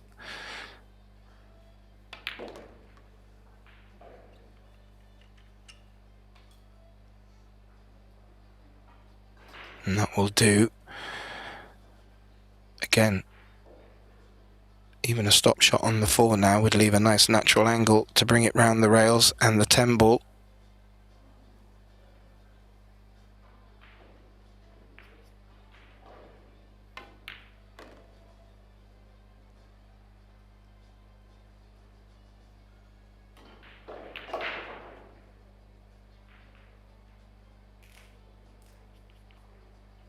Still a little bit of work, obviously. We'll have to go forward off this 5, back to the center of the table, and then cross over from the 7 to the 8.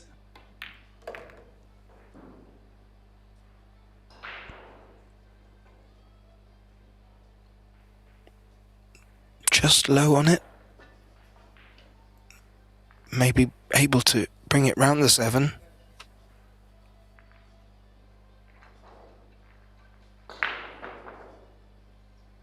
Or maybe not. Looks like he's just gonna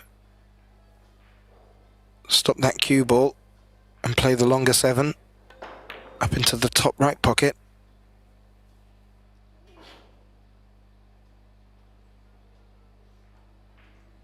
Yeah, it was more important to get anything of an angle on the 7.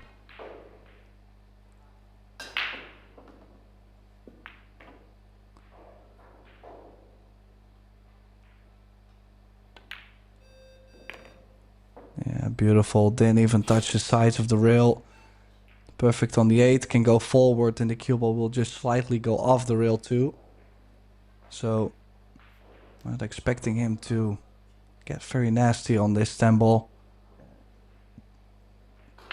Another one of those cueists, Geth, where he's aiming right in the ball every time he feathers the cue ball.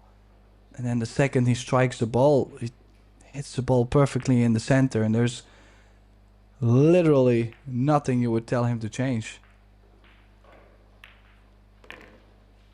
No, agreed, Tim. And 6-1 is a formidable lead. Just wanted to bring you another update on our other last 32 matches.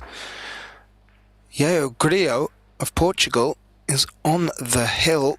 He leads 7-3 against Mateusz Ngocki. So he must be playing some great pool right now. Many more matches if you want to just keep up to date with the live scoring and fixtures for this and the up-and-coming 8, 9 and teams events. Please do visit epbf.com. You'll get links to all of them. Denis Laskowski to break. Makes the 7 and the 8. And look at the 1, Tim. Not bad at all. Yeah, definitely not bad at all. Will need the proper angle on the 2 ball to drop in between the 3 and the 5. That is the main thing. If you look at it, the 6 connects the 9 ball into the center. Yeah, and if you get straight in on the 3 ball, I'm quite sure you can figure it out to get from the 5 to the 6. So just got to make sure he gets on the right side of this 2 ball. If you look from the 2 to the corner, the right side of it. No, and he's left himself the wrong angle. This is where you will have to run into the 10, make something happen, or even draw away for a bank. And yeah, just needed a bit more. I do like the running through off the 10 as an option. Bit like that, Yeah, but it has to be careful. Yeah, but it's so easy to land behind the 5 ball. In that case, I would tell myself rather hit it too hard and come 2 rails back out too much than hook myself. Yeah, good point, Tim. Laskowski coming out with the jump cue. And I fear this is a bit of a must. If he leaves the 3 ball on, this match might be over very soon. Actually, not a bad try at all. Bit of a tough shot on this 3-ball. Let's see if he considers jacking up the cue and drawing the cue ball away for the 5 in the same corner. Or does he roll it in and play the 5 in the top left all the way? That's a bit of a scary one. Bit scary indeed. He can't really dig into the cue ball here, can he? With it being so close to the long rail. He's jacking up as much as he can. Oh, he managed to jack up and get a lot of effect on that cue ball. Looked like he was playing a jump shot for a second there. Now he has good shape on this 5, Tim.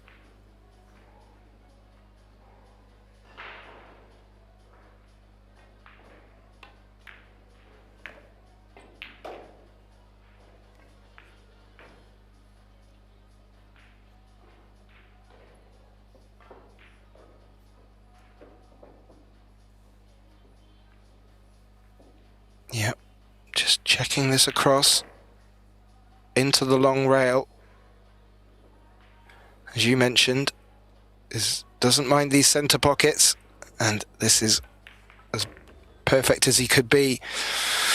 And yes, Daniel Mashiel from Poland taking full advantage, finds himself on the hill quite early on in this match. It's 7 racks to 1.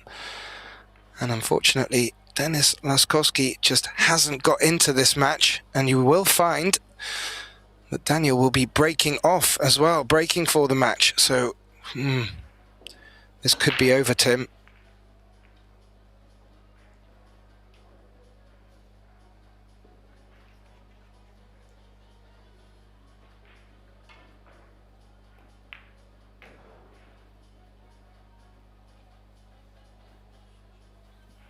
Been teasing the centre pockets with his cue ball the last few racks. Wants to be careful with that.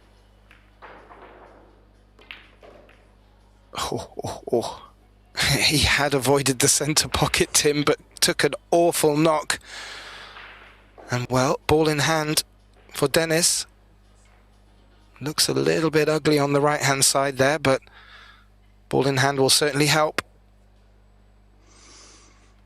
Yeah, not the first time that cue ball tracked towards the right center pocket gap, and you would have to say eventually it's gonna find it, and it did.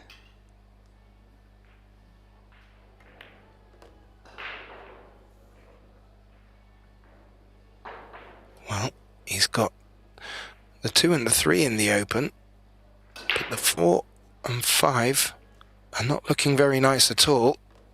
He may feel that he'll need to go safe off the 4.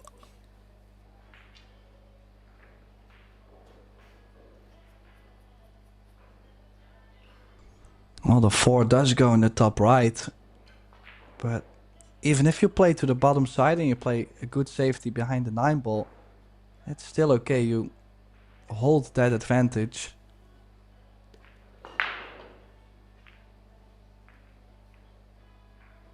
Can follow the cue ball, I think, in between the 5 and the 6, and then the 5 in the bottom right corner.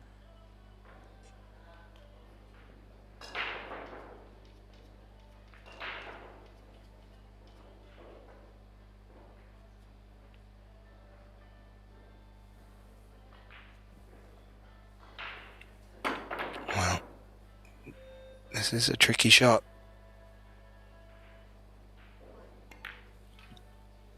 Played it well. A little nudge on the 6 won't matter. And this 5 passes the 9. Yeah, just gotta be careful. He's wanting to hold the cue ball a bit. Doesn't want to leave himself too big of an angle on the 6 ball. It's easy to play the 5 ball a bit fuller then. But he hasn't. Now this is a big cut. This to solve the whole cluster on the right side of the table.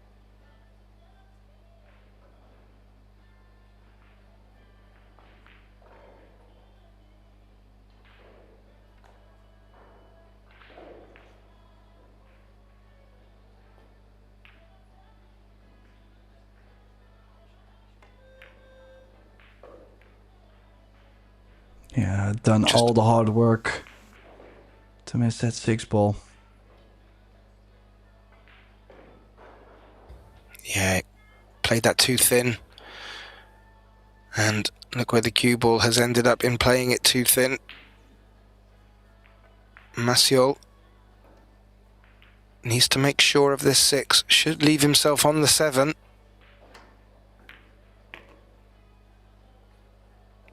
Bit of a longer 7. Has he got an angle?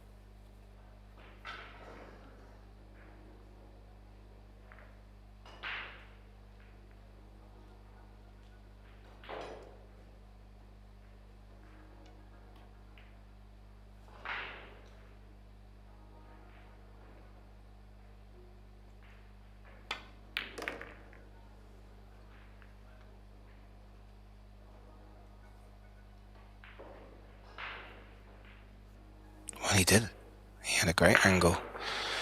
And he's played that in such a fashion, then he's going to be playing his infamous follow through with side to kick it through for the 9, and a stop shot on the 9 could see Daniel Maciol book his place in the last 16, which will take place after these round of matches.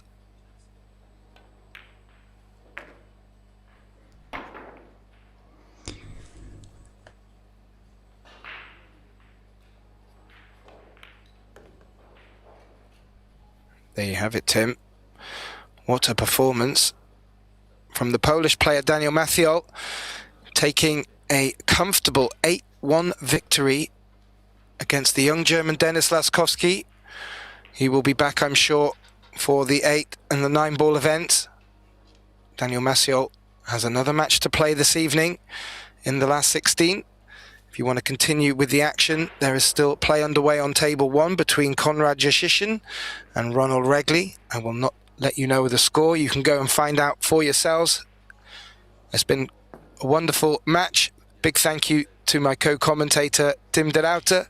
My name's Gethin Davis, and we will be back shortly for the last 16 of this men's 10-ball European Championships.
Zilimi diye soranmıyor. Askersiz, asker olmayan, askerlik yapmayan adamlar. Ben yapmadım ama nasıl böyle geldi? Ama hayır işte senin kırdak zekan When you're gonna take it, tell me. I'm gonna take a deep breath. So the three of you a little bit this way, left. so we are centered here. Yes. That's good. Hüseyin abi sen biraz Oğlum ben adım koyacak dedim. Klasik Türk ya. Herkes fotoğraf çekilsin. Aha bu. En son bu geldi. Solist. Ben kısayım. in the middle. Arkamda da var. Yes. You a little bit this way so I can see him. Yes. Biraz yavaş.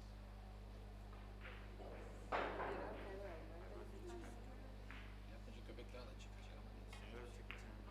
Çekemiyorum başka. Bu kadar girer artık. Cheese.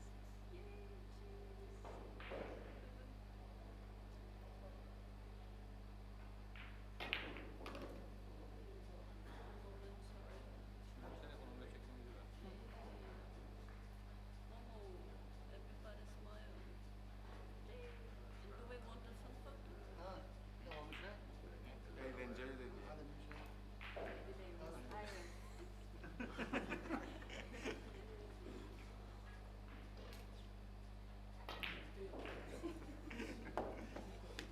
Oyun o zaman ama idare et. Benim telefonum. Ne yapayım? Kimi? Ya kalan yeni kaç model?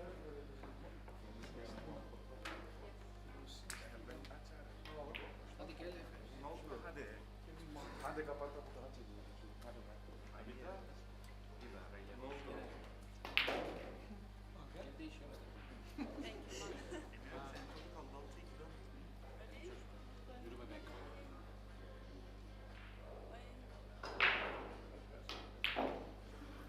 you. Thank you, Mark. Over here. Jerome.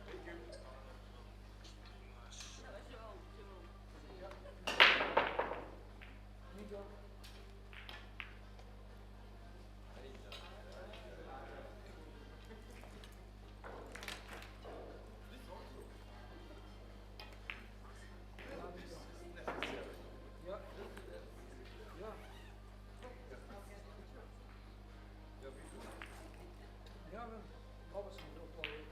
Kranium, hepsini doet van een bankje. Dan moet je het zo zeggen. Babasının vroeger babasının fit.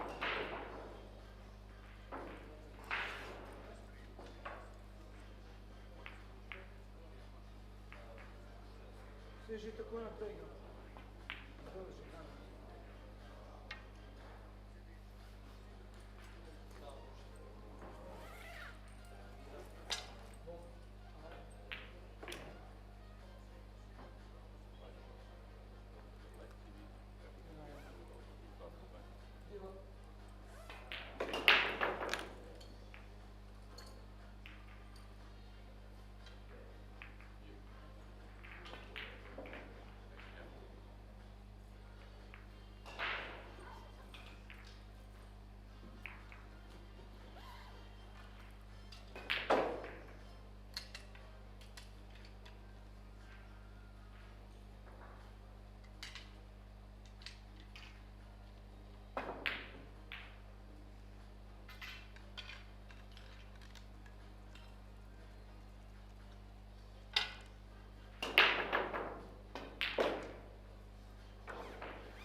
Well, good evening, ladies and gentlemen, and welcome to the last rounds of play here on day 4 of the Predator European Championships at the beautiful Miracle Resort on the turquoise coast, Antalya, Turkey.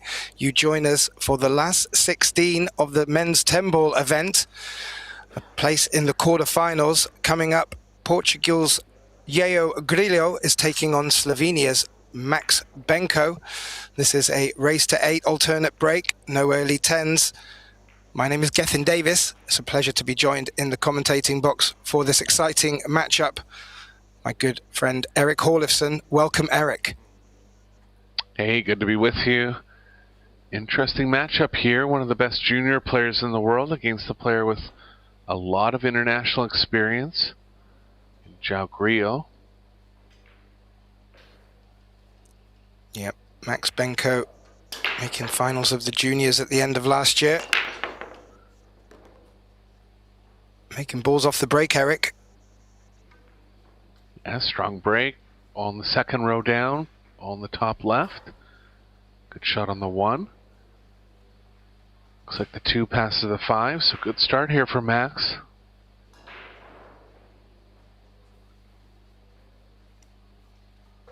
Plays with a lot of talent. Both these players have had a lot of table time and they're starting to get their breaks working. Max opening up with a really beneficial break here. Oh, but doesn't want to fall foul of the 2-ball, Eric. Yeah, looks like he's still on it, but almost underdrew that one.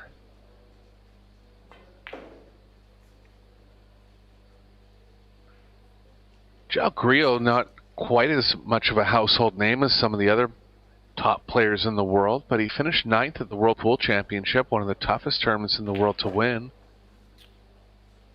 He's a part of Team Portugal at the World Team Championships in 2024, finishing in the semifinals.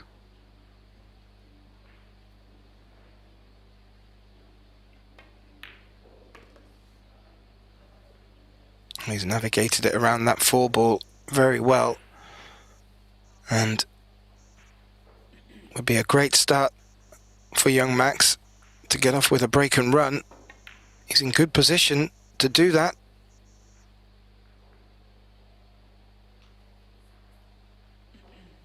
Yeah, see if he comes back for the side here or the corner. Looks like he's going to favor the side. Cue ball looks to be drawn to the right of the 9.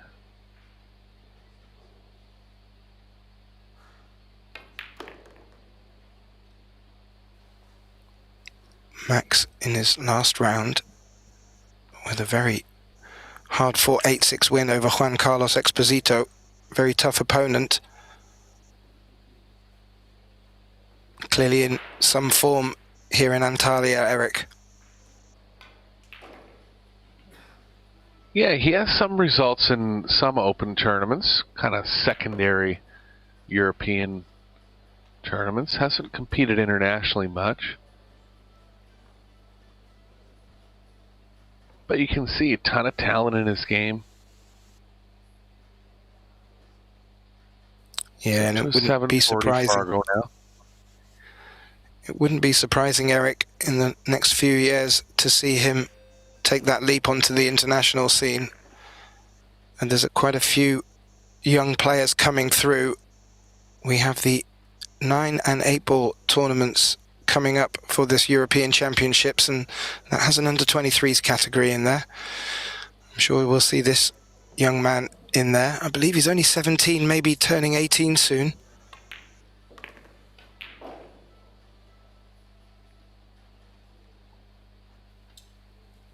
Lost the final of the European Junior Championships last year in a heartbreaker. Missed the 10-ball to win, actually. A lot of very nervy final match. Player from Estonia coming through in the end.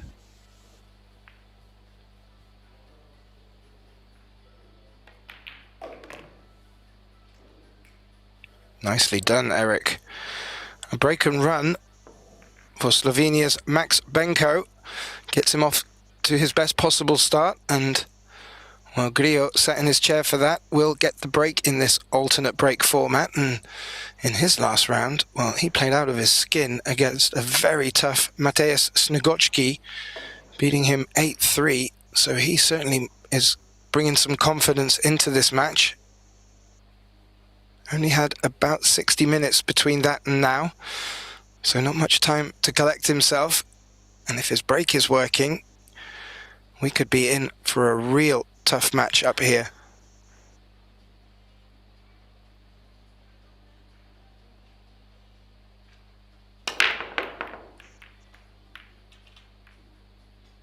Hit it well. Looks like he's not going to find one.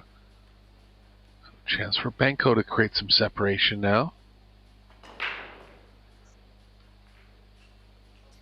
Two ball in a similar spot that it was last rack. There is a pathway to drop the cue ball down for the two if he wanted to take it on. Oh, he's looking at a slightly different pathway to what I was thinking. Maybe a bit thicker contact on this one. But it looks like, from his body language, he's going on the offense here.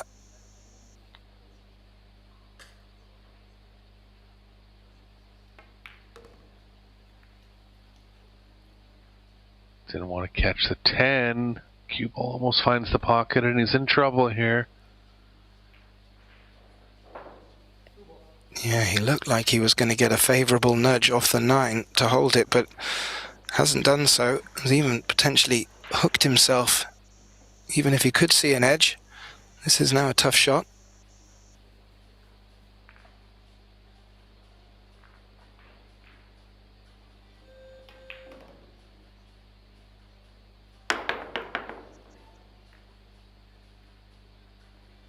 Misjudged there, and a turnover back to Griot now.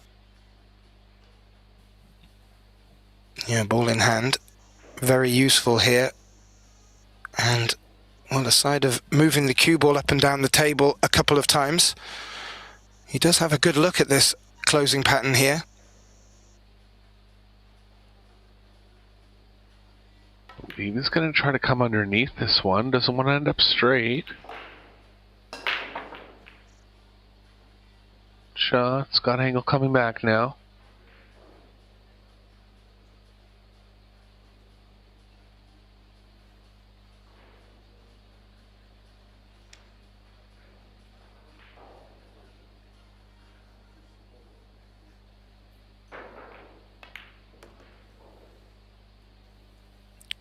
Yep, right down the center of the table, Eric. Yeah, Griot kind of an unassuming player. The first match I ever saw him play, he beat Josh Filler in Puerto Rico. So he's beat the best players in the world. Doesn't really compete internationally full time. Yeah, he doesn't seem to be daunted by the challenge at all. I have had the pleasure of commentating on an earlier match of his, and I was eager to keep an eye on him in the next rounds. Hence why I was very aware of the performance he was putting in against the difficult Polish player Snegocki. And, well, I've got to see quite a bit of Max Benko as well, and really got my heart racing for this match. And you have to think it's going to be battle of the mistakes, and at the moment, the first unforced error was from Benko. Yeah, Griot almost went too far here, but he's okay.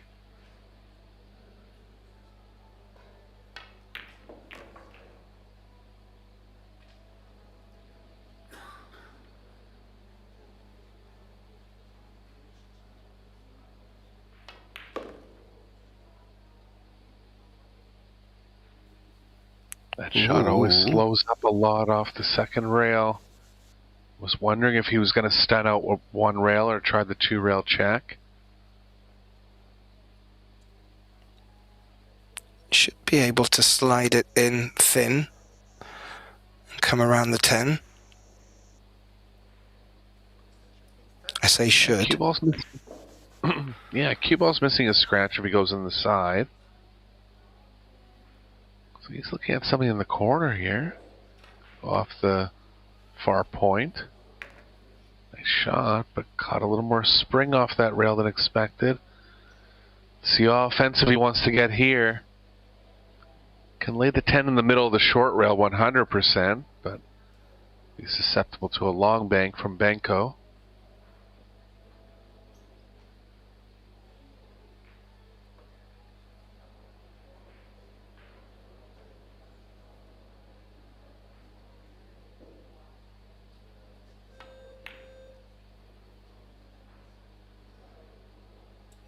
Yeah, just one of those halfway in between shots. Look out for the cue ball, Gethin. It's in the pocket. But not down. Yeah, and he didn't get that 10 ball over to the centre diamond as you suggested. So a very, well, thin cut. Max cleaning the way. Interesting.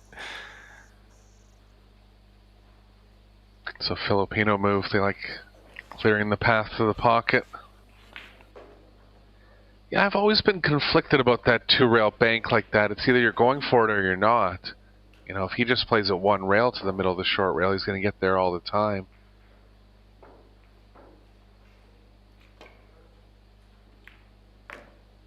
Shot. Boom.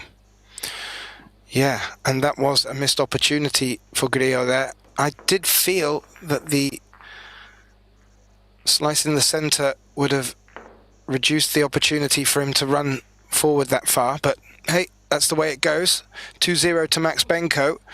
With the alternate break format, we will see him back to break. Just to let you know what's happening on our other stream tables right now, we have a matchup on TV table 1 between Daniel Maciol and Aydin Pikniak.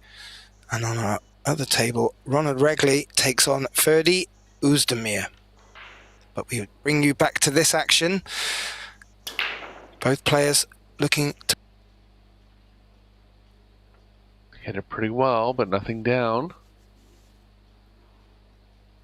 Chance for Grillo to get his first game on the board. Can he pot this and avoid the 8? Yeah, looks to be running thin of the 8, I think.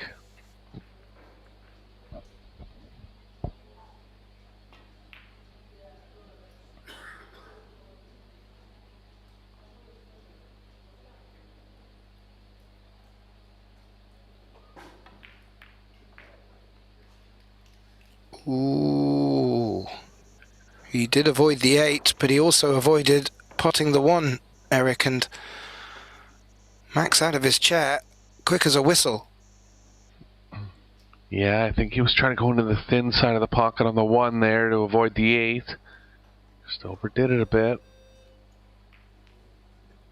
Max is going to have to find a way to float across the angle here.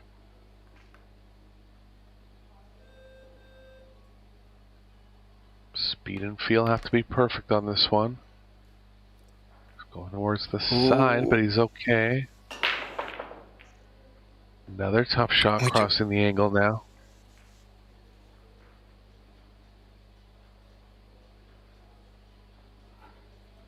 Yeah, he's going to force this through. Has no other choice because of how close he is to the long rail. That makes this shot quite tricky because the 6 is lurking. And the 4 got to land perfect here.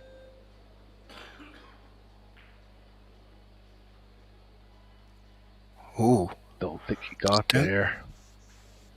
No, I don't think he did, Eric. There is the long rail first option if he wants to stay on the attack.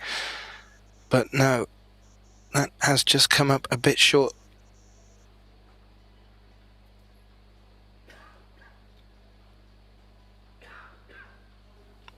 He's looking at the 1 rail and potting this 3.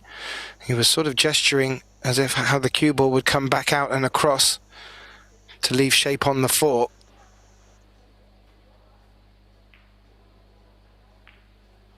This would be a lovely shot if he does make it and hold.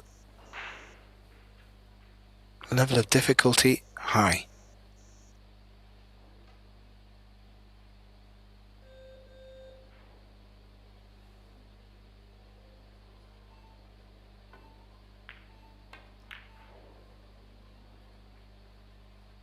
try. Looks like he might get safe here. No, 3's going to hold up. Likely going to have to run into the 4. But an opening chance for Grillo. Yeah, running into the 4 is only hope here, because it'd be very difficult to get shape otherwise.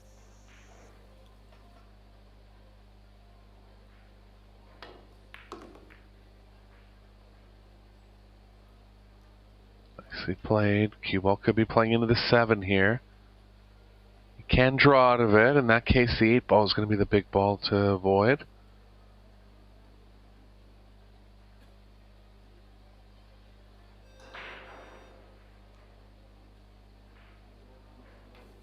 Just taking a look over to the bottom right of the screen as our viewers look at it. That's because these players are under the shot clock. As you see it ticking down in the bottom left corner, and they do have the opportunity to call 1 extension per rack. Elected not to do so there. Let's come round for the 5 nicely. Yeah, he's in good line now. Got out of line of the way at the end of rack number 2. But expect mistakes to be at a premium in this match. Yeah, neither player should really be expecting many to come their way. So they've got to take every opportunity by both horns. Max so far getting the best of that. Grillo with a good chance of bringing the scoreline back to 2-1.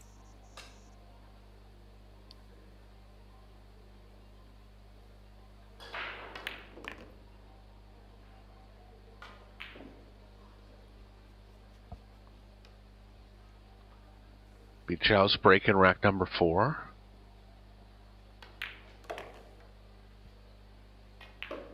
Still on serve here. Both players breaking each other once.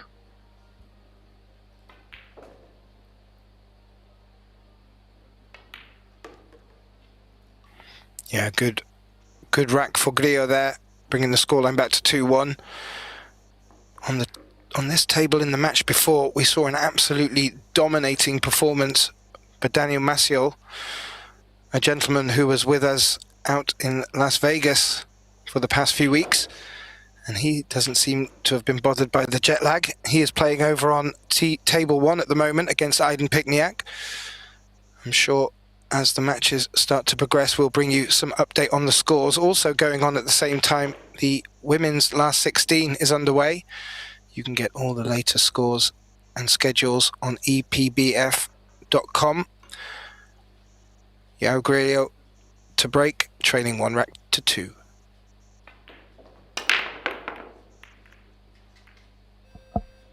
Perfect hit, but going to be short on a ball again. Straight in for Benko here. Toughest position is going to be on the 3. 4 balls kind of blocking that track to get into the short side. Might be able to miss the 4. He does make it a little bit easier for us in the commentating box, Eric, when he keeps laying his cue down. We get to see quite quickly what he's thinking and why he's thinking it.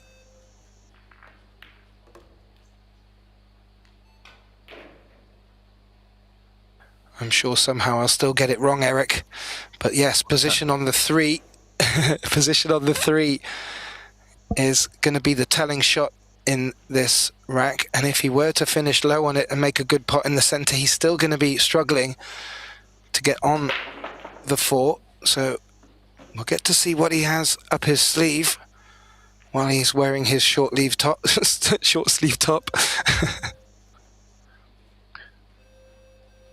I think it's possible to get into the short side with a bunch of left spin here. 4 ball obviously right in the middle of the track that he ideally would like to take, but I think it's possible to kind of go to the left of it, and speed would have to be perfect. But I don't really like anything coming underneath it. Looks like he is going to try to come underneath. Yeah, that was never going to get there. Still has a look at it. He's had a look at this combination a few times as well.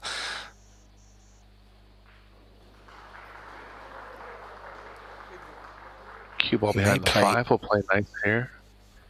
He may play the Karom off the 8 into the centre pocket, choosing to hold for the 4, maybe bring a bit of traffic in the way if he were to miss. I'm not too sure what he's thinking. I didn't hear a call. I like that shot. Just played the 8 the whole way and made it. Jeepers. Good pick out there by Max.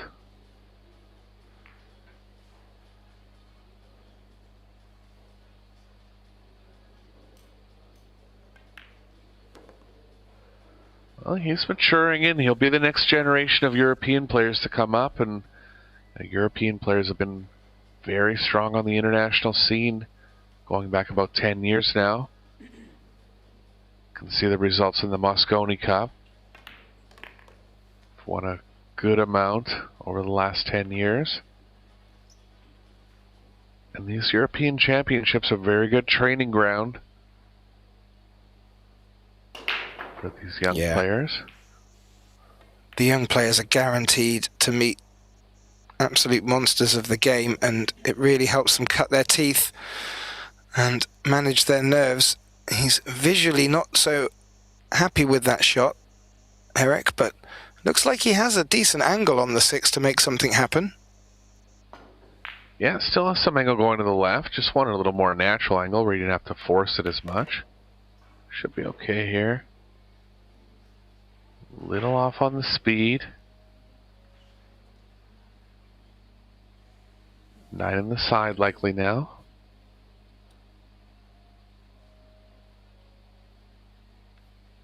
I wonder if he's been on vacation to the Philippines to play some pool. He's picking it up somewhere.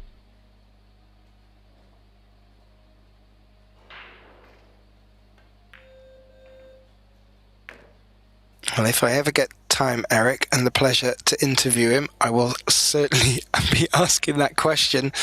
Now, needs to be precise with these centre pockets, but a stop shot should leave him sitting pretty to regain that 2-rack lead.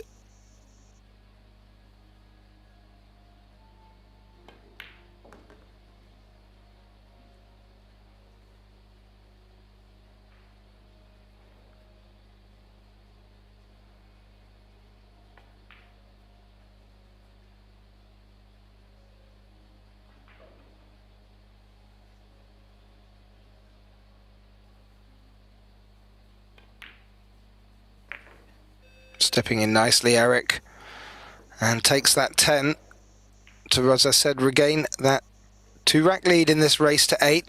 The score is now 3-1. Just having a look out across the other last 32 matches that are underway right now. Last 16 matches that are underway right now. On our other table, table 3, Ferdi Ozdemir is 3-2 up on Ronald Regley. And on table 1, Daniel Maciel is 2-1 up against Aydin Pikniak. So the match is brewing up quite nicely and close. And come back to see Max Benko's third break of this race to 8 match. Has been getting some rewards.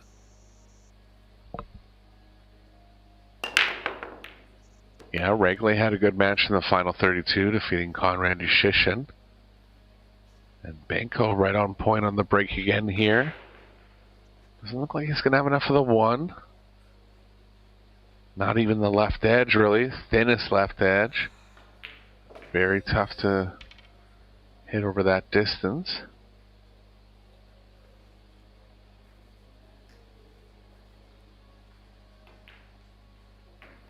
If he feels like he can get enough of it, the 1 will play safe into the middle of the short rail, but tough to get cue ball coverage.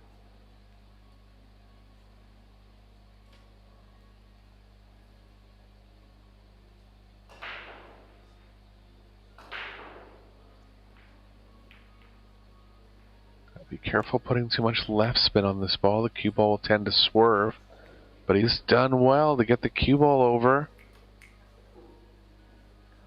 And it looks like he's blocked the pocketing angle. That was a good shot there. Yeah, it does look like he's got full cover on that one. Opportunity to jump over the edge for Grillo, but be interesting to see what he could get on the 2 if he is successful. Great shot. Gonna come around nicely for the combo.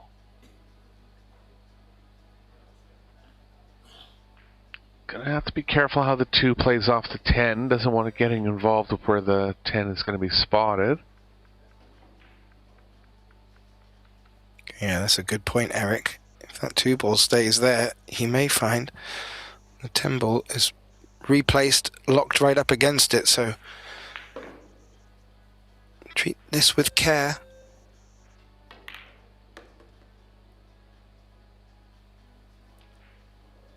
He seems comfortable with that. Oh yeah. Yeah, 3 ball still available. It's not where you would put it for the shootout. If it was, then it may have been a bit of trouble.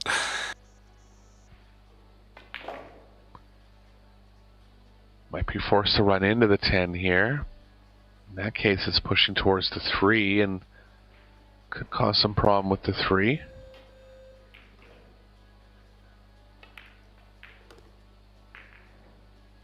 Nicely done. Will he need to have come low on this 4, and is there a way he can play it around the 7 to lock Max up with the cue ball on the 7? That might be an option. Yeah, he's going to have to. Too tough to break into it here. Wanted a little more speed than this. You're playing the cue ball behind the 5 now. Speed's got to be perfect on this one. 5 ball very close to the rail. 4 will be safe regardless.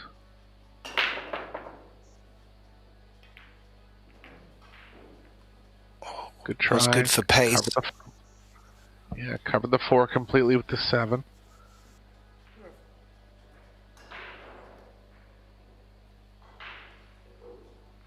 Benko's going to try to get the cue ball behind the 7 here. Touchy. It's going to have to be hit at slow speed. Doesn't want to go long of it. Going to have a small risk of not hitting a rail in that case.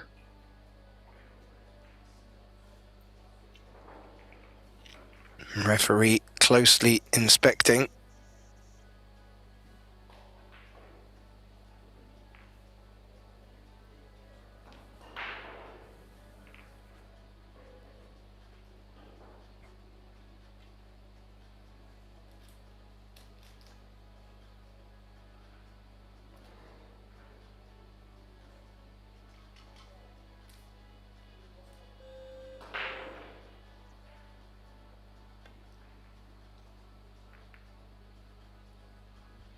Did catch the ball first, so he's okay with getting a rail.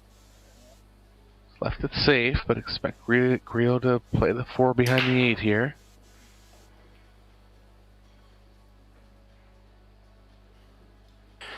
Yeah, needed the ref for that one. That was a close call there, Eric.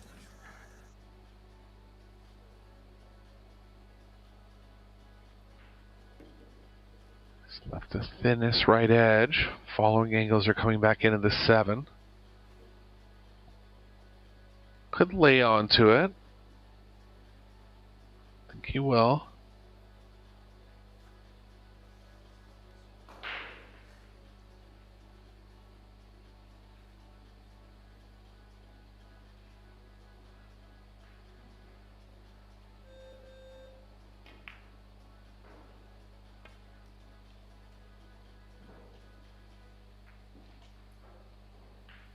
Close to a no rail again.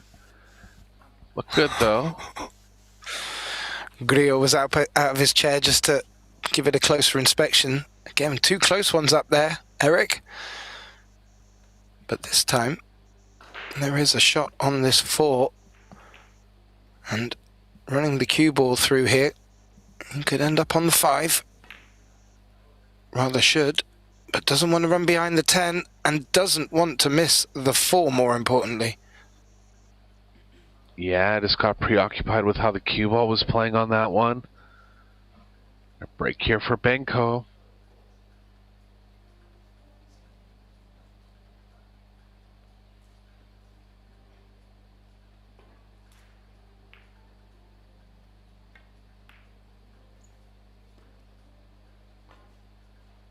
He's got it, and he's got a bit of angle coming off the 5.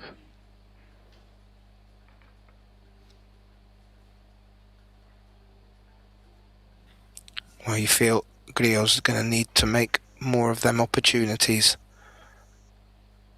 He does not want to let Max get in any better stroke than he is already. He's played that well, so he didn't bring the 10 to hamper his cueing.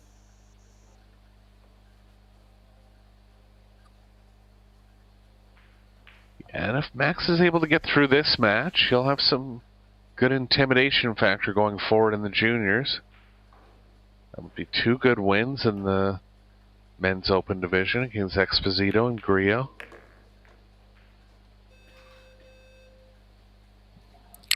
Yeah, that's a really good point. He's into a scratch angle here. Very tough to avoid it. Would have to bring the cue up high in the air and hit it with speed. If anything, it might be just going to the short rail, but it's definitely close to that bottom right.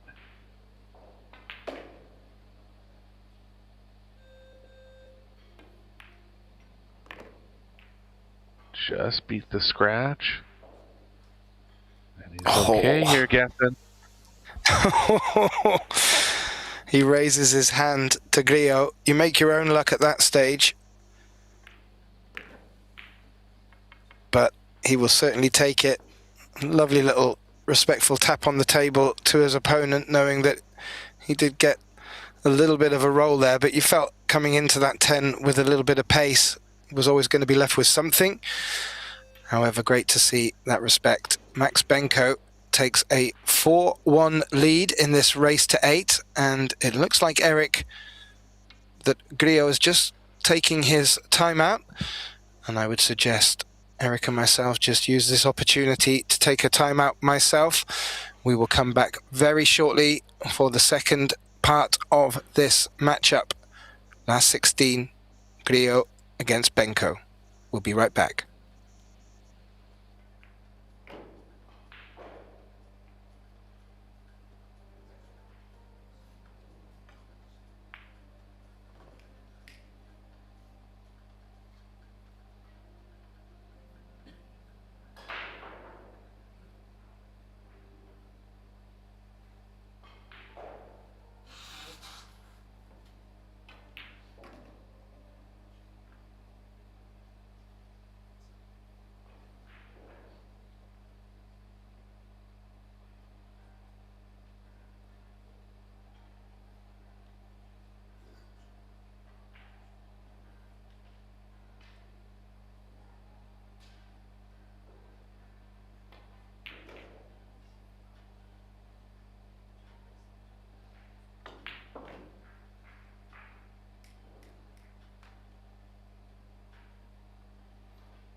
Well, a warm welcome back, ladies and gentlemen, to the second part of this last 16 matchup in our Predator European Pool Championships men's 10-ball event. You join us back at the table after Yeo Grillo took an opportune timeout. He trails 4 racks to 1 against Slovenia's Max Benko. Joining me back in the box, my name Gethin Davis. Welcome, Eric Horlifson.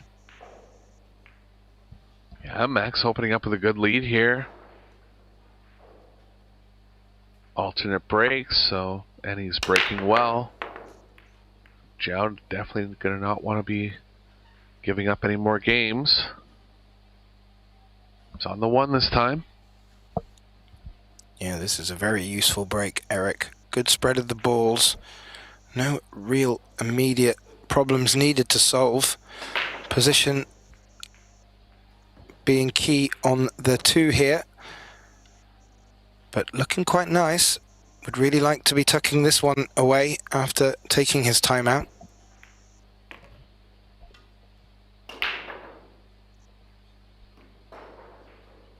There's a couple angles on the 4 that'll work for him. See if he risks trying to get straight on it. If he does, that'll play perfect for the 5.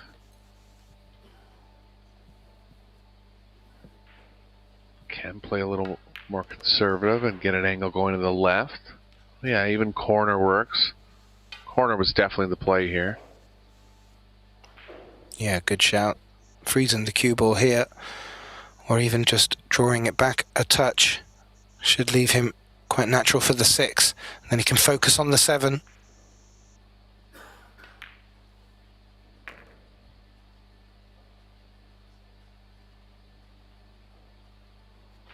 Looking good for his first break-in run of the match.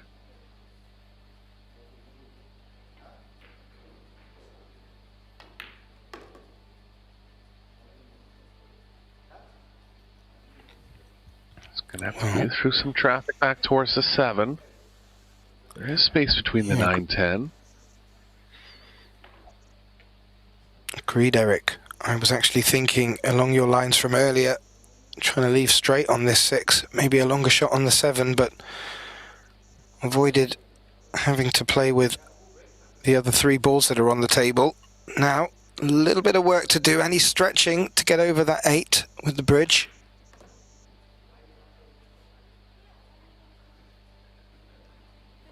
Nicely played. That's come over, love. Yeah, you could see him walking back to his chair the moment he could see the cue ball going far enough.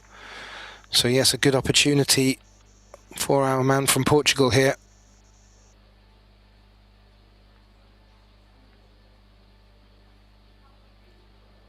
Cue ball's drawing towards the 8 a bit. Seems to feel comfortable playing to the short side. If he can, he definitely will. And knew it was coming close to it, so drew all the way back for the corner.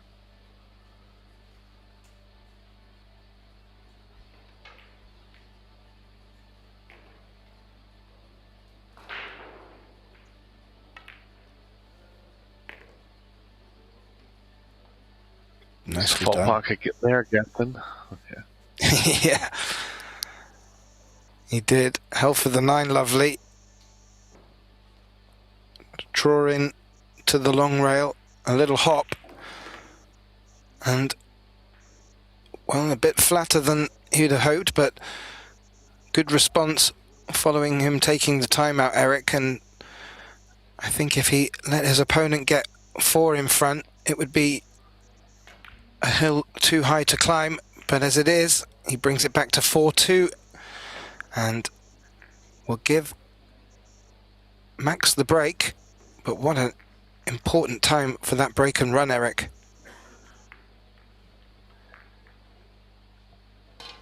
Yeah, definitely coming back with a strong out there. Max going to look to follow suit. Does have a break and run under his belt in this match so far.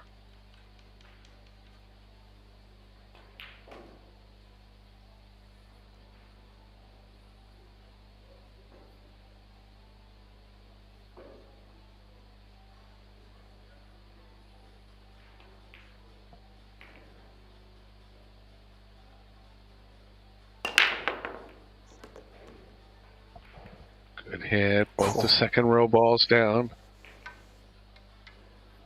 Nothing on the one, but a big wall of balls near the racking area. Look for him to play the cue ball down there. Tough to freeze to anything.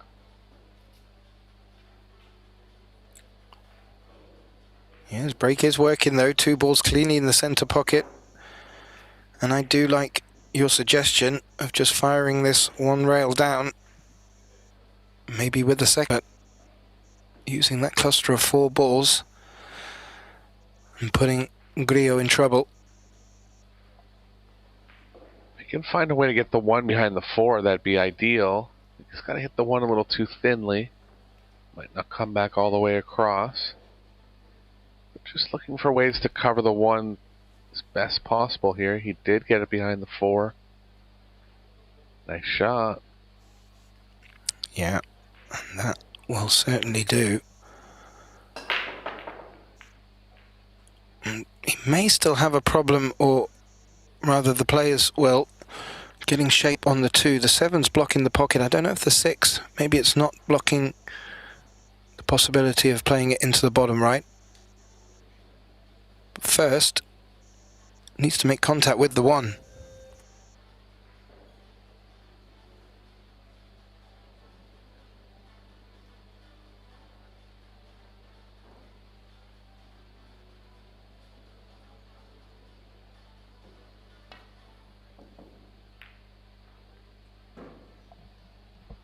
Nice hit. How's the 1 going to line up with the 7? Not ideally. Safes are tough here. As you can see from that angle, Eric. 7's blocked the 1. Combination could be on. Not too sure the chances of being on the 1 if he makes the combination, but give us an indication to what young Max is thinking now.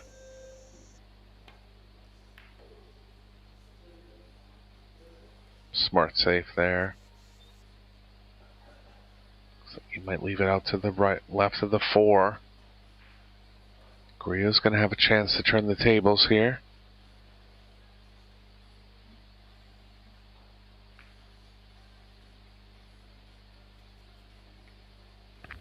Yeah, that cluster of 4 is still looking quite dense for cover.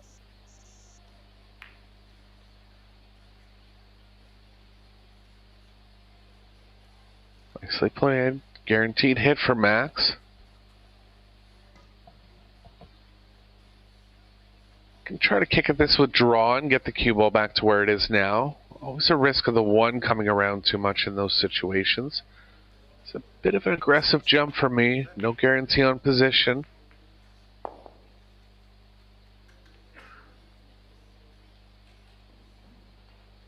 Change his mind now. Going to go with that kick save. Yeah, I prefer this. Fraught with less danger. Small chance he may even make the pot. Not too sure if he called it as insurance. He is going to go for the jump.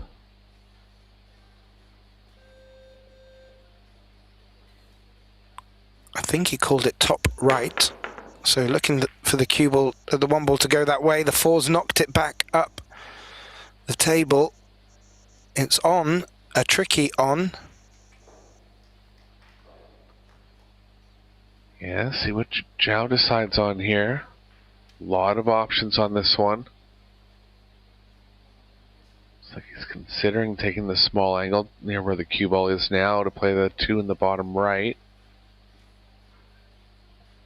Really don't like how the cue ball is playing off that position, as far as position towards the 4.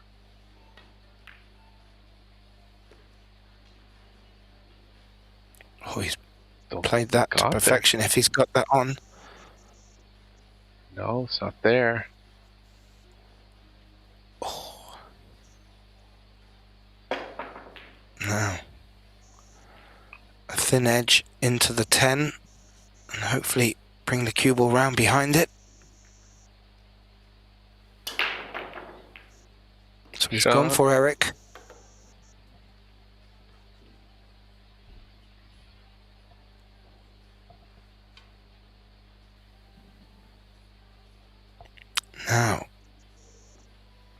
Is there a 3 rail?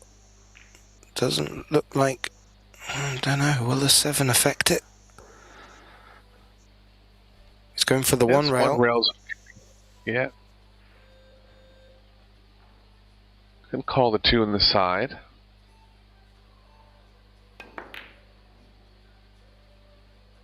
Could hit. How's the result? Distance and speed down for Griot. First distance shot of the match. One thing to lag balls like this in, another thing to come across with draw speed. Close enough to the pocket. Consider him a decent favorite. Shot. Yeah, that's a good opener. What's happening with the 6 ball, Eric? What's it past the 10? Yeah. That's his only shot here. He can't really draw it back past the side. So can't develop anything with the 6 into either middle pocket. He's going to have to kind of soft draw this between the 8 and the side.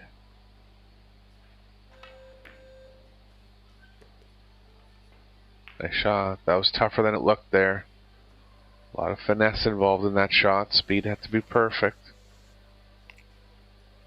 Yeah, that was a great demonstration of finesse. And this 6 looks like it passes the 10. Success with this. Oh, and without a nudge on the 7, should have looked him in good position for this 7th rack, but that nudge on the 7 has taken all the energy out of the cue ball. No shot on.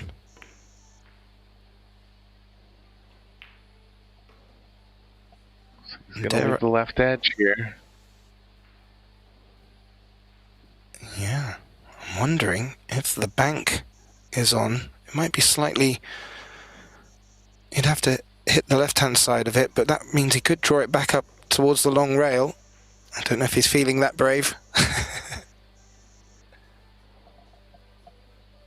Yeah, I don't mind 1 rail up here. Depends how much of the 7 he has. Wants to be thick enough that he can avoid the corner and take the cue ball to the short rail.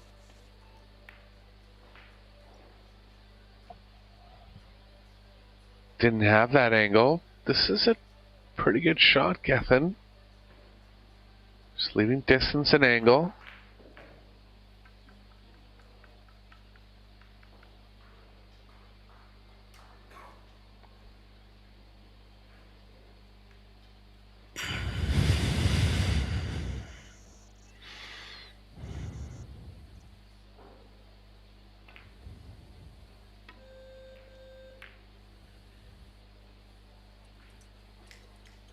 Good return though from Griot. Forced over in the left long rail again. Might have something off the short rail.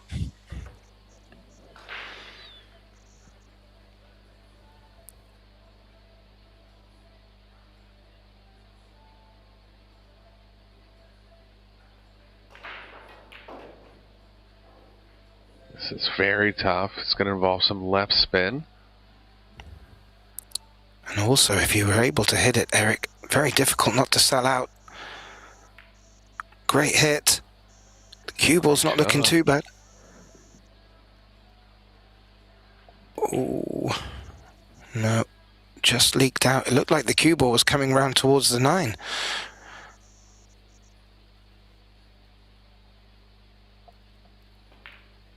I don't mind Griot taking this in the corner. He's only had a look at the side so far. Be a little bit worried about how the cue ball's drawing back off the 8 if he goes in the side. Looks like he's going to take it there.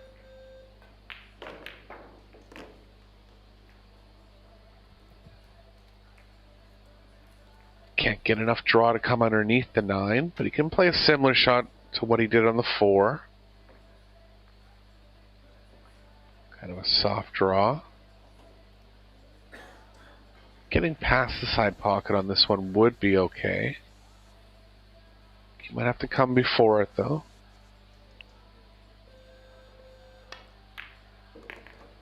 Oh, nice.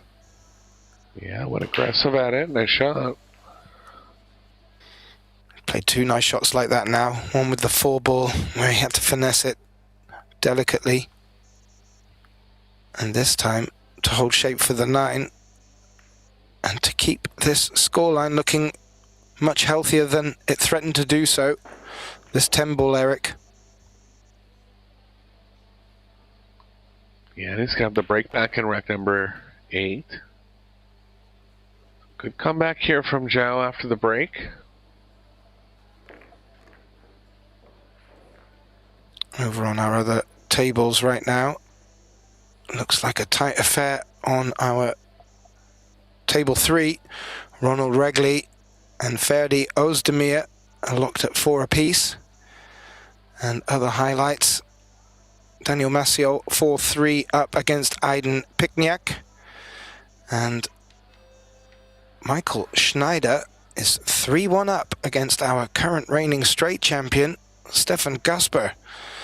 So interesting matches taking place in this last 16. Grillo to break, trailing 3 racks to 4.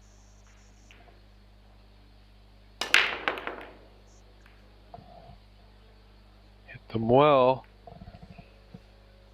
Not the first time in this match that he's hit them well and come up dry. Yeah. And shot on the 1 for Max. He's having a little look at what's happening with the 2 and the 2 to 3, but this is certainly an opening for our young man here.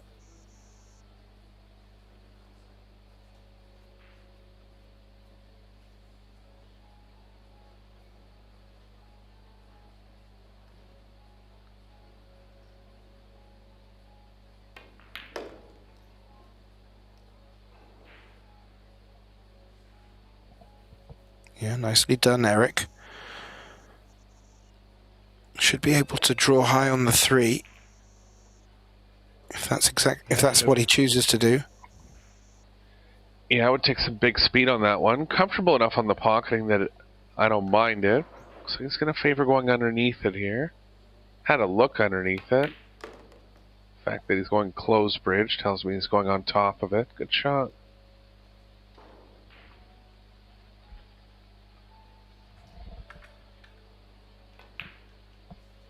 Six will be available on the side.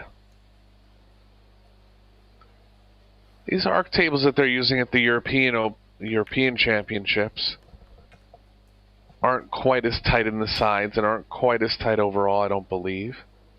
Like they'd be playing more like 4 1/4 inch pockets and maybe 4 3/4 in the sides. Yeah, I think they were 4 1/2 and 4 1/8 back in Vegas, so a little bit more leeway, but nevertheless not as forgiving as the tables we're used to in the pool halls.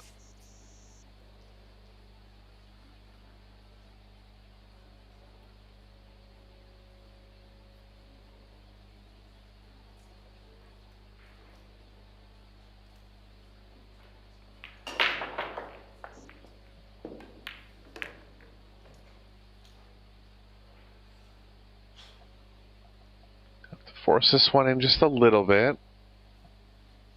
Has to be targeted perfectly here.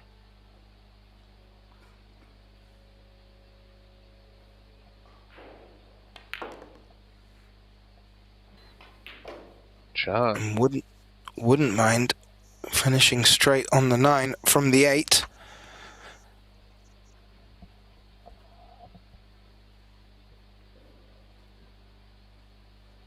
So looking for a nice angle on the 8 ball here.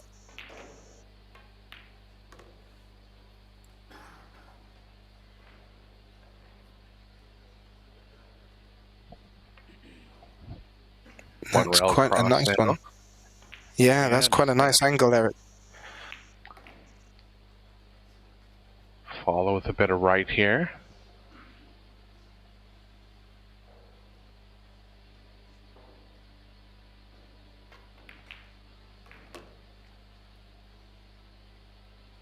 Benko won a WNT junior event.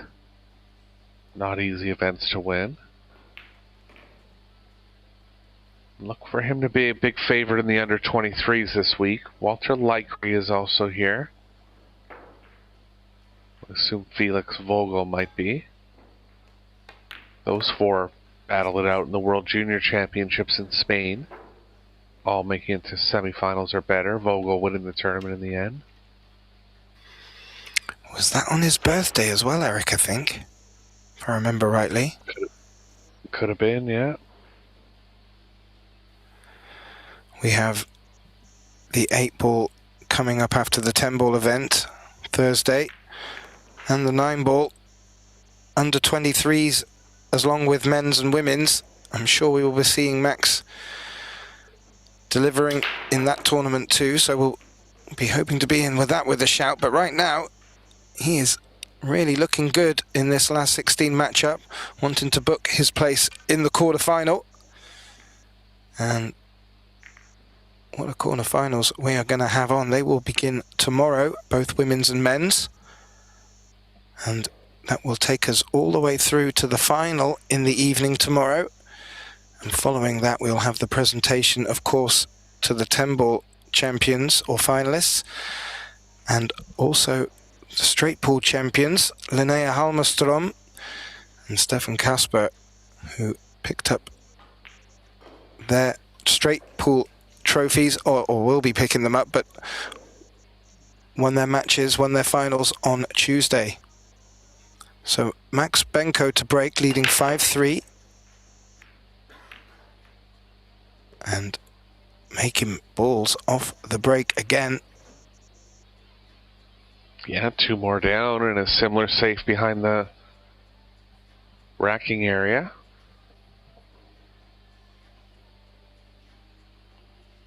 Couple windows he could hit. Might choose to play the 1 down table and line the cue ball up with the 3. Is there any value in taking this one on, Eric? I think the safes are high enough percentage that he'll lay off.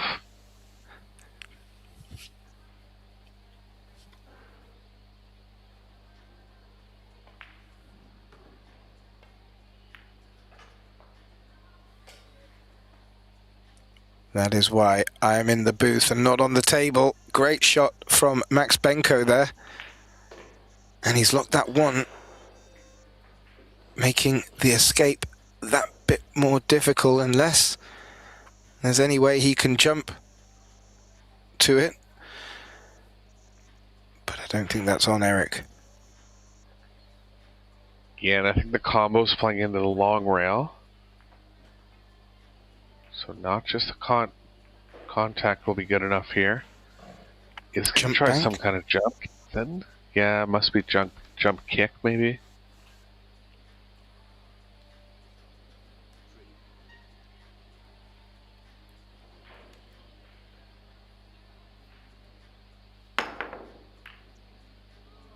Oh, Oh, the 3 was on, and he called it. Oh, Eric. Nice shot. Well, and got a good look at this one as well, Eric. That will be one for the highlight reel, I'm sure. Can he back it up?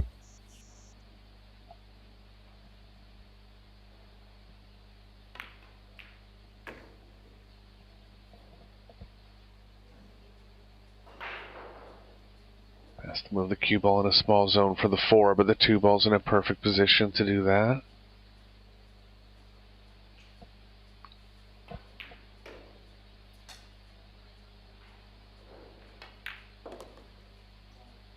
Yep, finds the gap. Looking quite nice for him here. It's opening up lovely.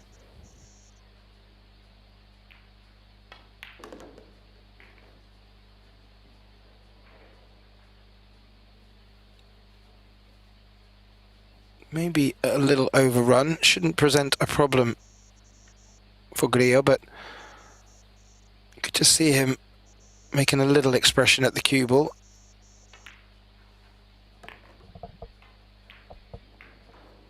Yeah, Max has put him under pressure here. Joust played pretty well. Good play from Max overall.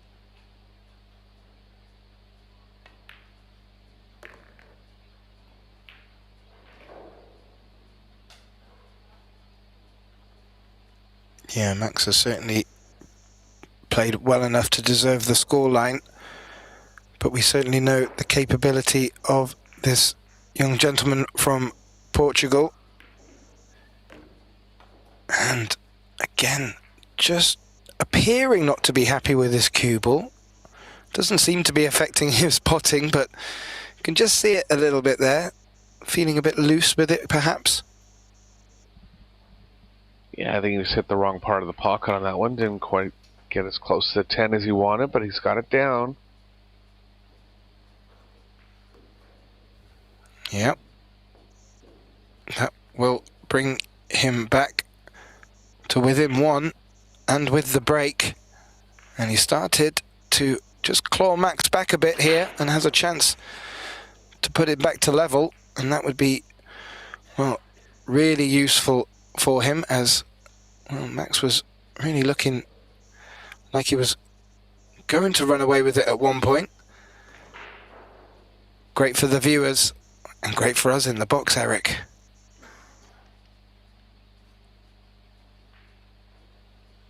Yeah, I like how Griot's been hitting the break so far in this match. He's come up dry a couple times when I felt like he deserved a ball.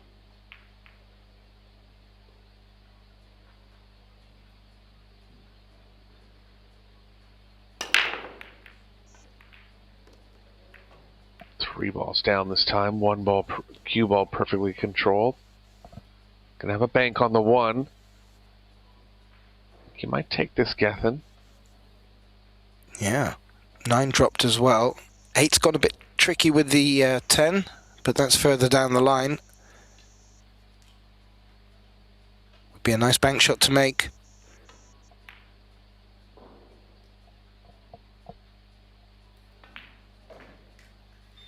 That will do even better, in my opinion. I mentioned the 8 locked up with the 10. What I didn't think of was that it was a great target to aim for the cue ball. And again, putting Max in trouble and really asking a question of his escape game here.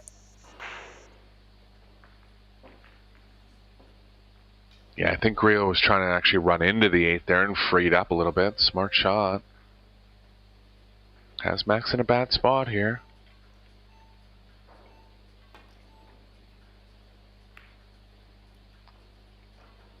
Good contact. It's been a couple good kicks from Max in this match, but he's left it on this time.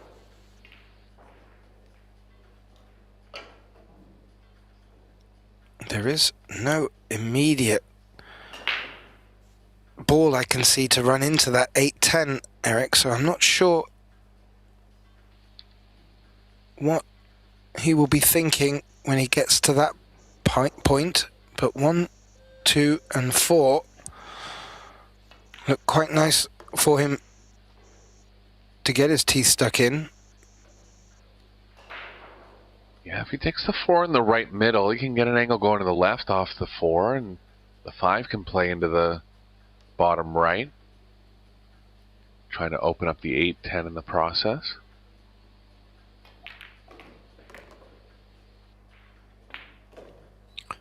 Great call, Tim. Looks like that cue ball's just stopped up in time. This would be a great shot if he was just able to even rail first and push the 10 out the way.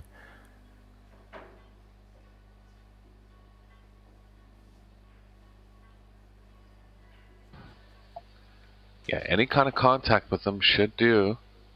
It's a little straight, so he won't have a lot of energy going into them, but I don't feel like he needs a lot. Great shot. Oh. And as you said, Eric, always a chance that he would leave this long 5 on. Not a bad look at this 5 with the cue ball. Should naturally be coming back centre table.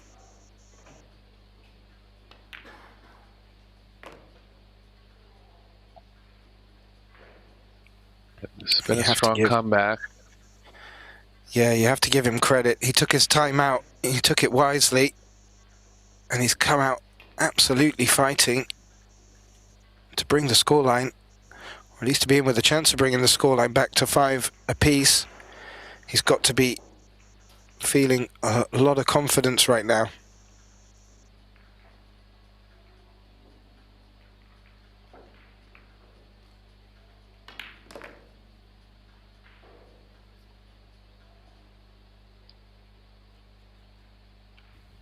No real bad mistakes from Benko in the comeback. He'll be a little bit short on table time in these last 4 racks, so see if he can step up and respond here. That is a very good call, Eric. You have to say, no real mistakes from Max, just the odd poor result from a safety escape. And it goes to show Griot's game plan is starting to work for him. Our scoreline fixed now at 5 apiece, and this is getting exciting. Max Benko to break. May not have been having the best of rewards from his break. Opened up with the break and run. Would ideally like to start getting back into that flow again. He will be breaking off 5 apiece, race to 8.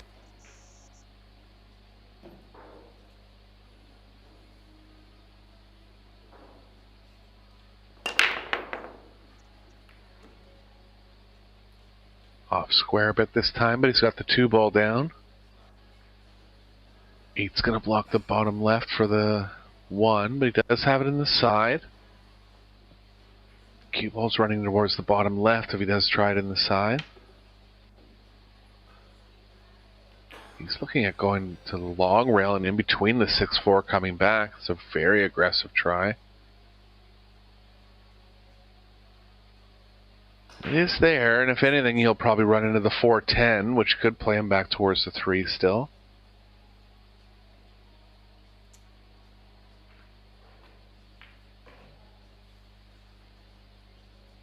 Big shot coming in this match. Furthest Max has been in the European Open men's division so far, I believe.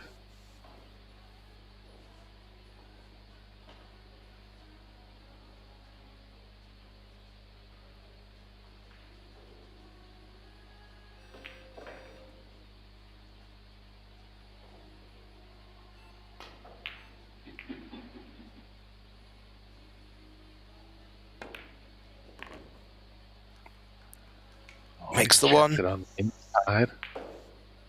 Oh, Nice shot. he has played that really well. He's now having a look at what he can do with the 4. I would suggest it passes the 10, but that check off the short rail was lovely to watch.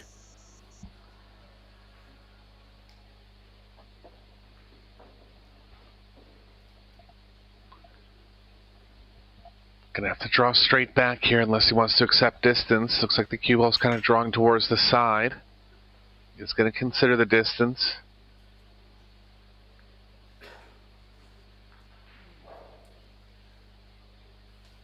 Oh, he will be flirting with that centre pocket if he draws back, Eric.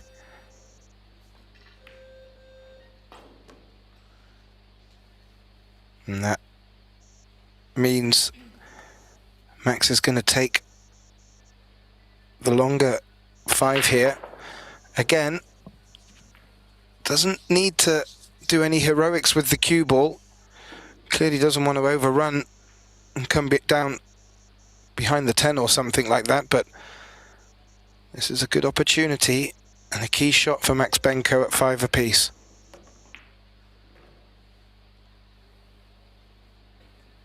Shot. Cue ball can play back between the 8-10 now, back towards the 7.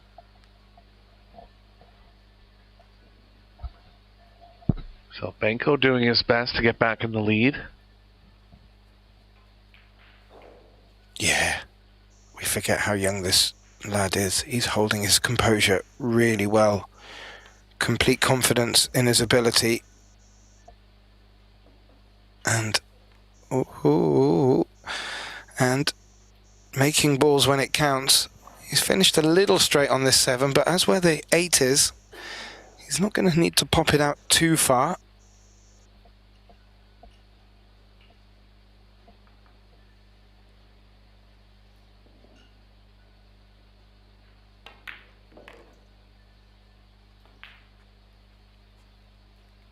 Ooh, confident come pot. around 2 rails now. Yeah.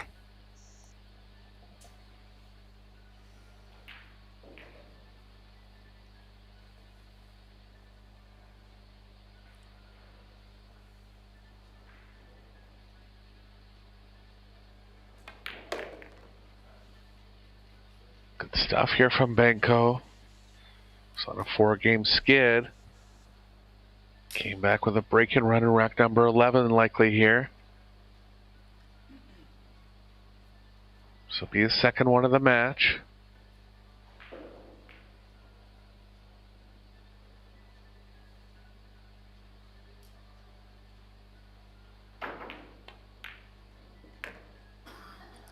Wonderful time to do it, Eric.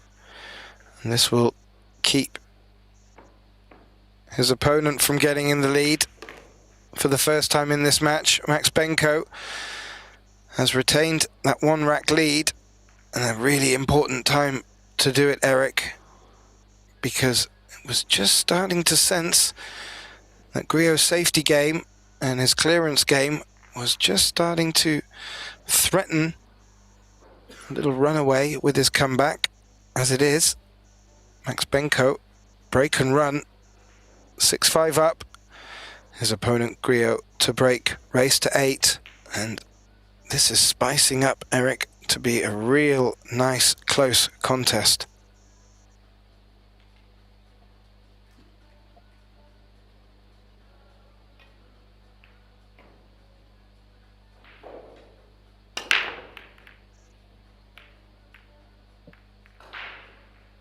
Not getting quite as good reaction out of the rack that Benko is.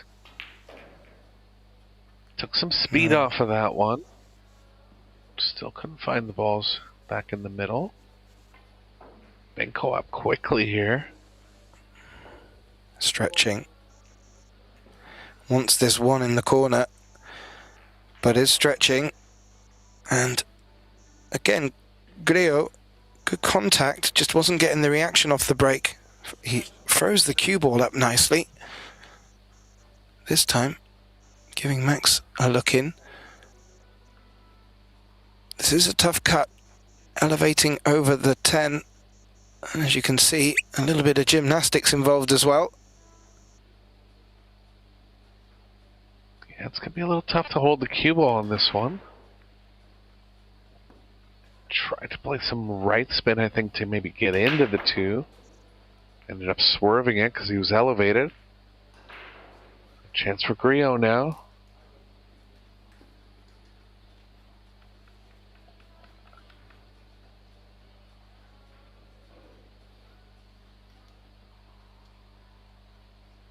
Wants to stay as straight on the 2 as possible, ideally drawing back between the 5-10.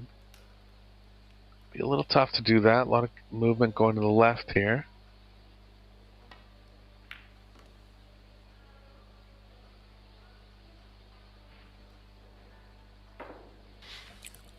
Got a fair bit of angle here, Gethin, but he can hold. Take a good kill stroke. Well, if he can hold, he will finish very nicely on the 3 to float up for the 4. So this could be one of the more important shots in this rack.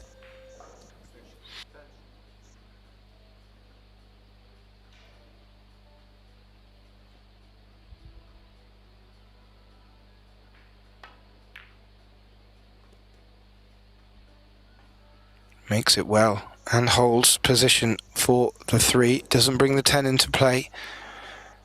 And this is great stuff. World-class stuff from both players here, Eric. Either player not giving an inch. Yeah, Griot's had a lot of these nice soft draw type hits. Takes a lot of finesse. Last 2 balls struck like that. He's got a little straight now. And if he does go forward, he's playing into the 6-9. Could he freeze the cue ball here, Eric, and still bring the cue ball past the 7 for the 6 into the bottom right? He's really straight on the 4. Yeah, he's going to try to get around the 6-9 here. He does. Wants some angle. Not enough.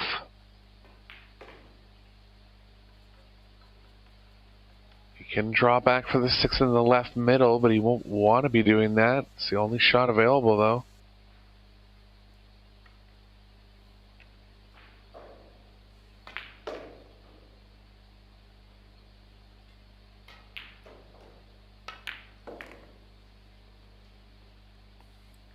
Caught that really well. Got a lot of draw out of that controlled contact. Now, does he take the top corner? Yeah, the 7 is available in the top right. Cue ball's playing off okay to the right if he goes in the middle. Just going to have to hit it at a little less than comfortable speed. It's there.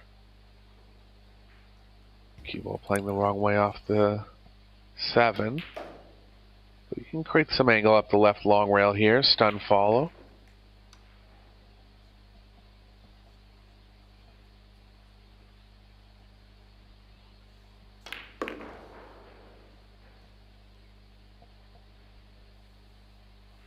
Back and forth at each other, Gethin. Oh, you can't put anything between them right now. I mentioned quite early on it will be a battle of who is the player to make a mistake. And we've got to that point in the match where neither player is looking like making one.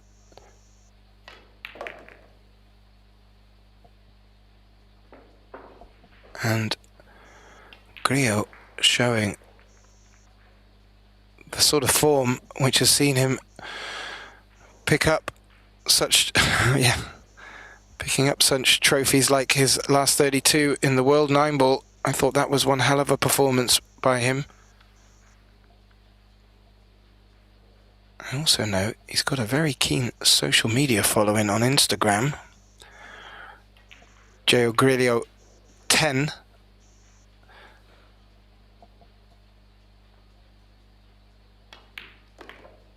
So he clearly has the... Go ahead, sorry. I was going to say, clearly he has a lot of fans out there as well. A lot of good support. Yeah, safe to say the best player in Portugal. And 6 apiece, Eric. Nothing to choose between them now. And as you alluded to just now, both players, their break is working. Maybe not necessarily as consistently as they'd like, but we're getting to the point now where break and runs are looking like they could be on the menu. Max Benko making one at his last attempt. So now, that time it was 5 apiece, now it's 6 apiece. In this race to 8, it's getting closer to the wire.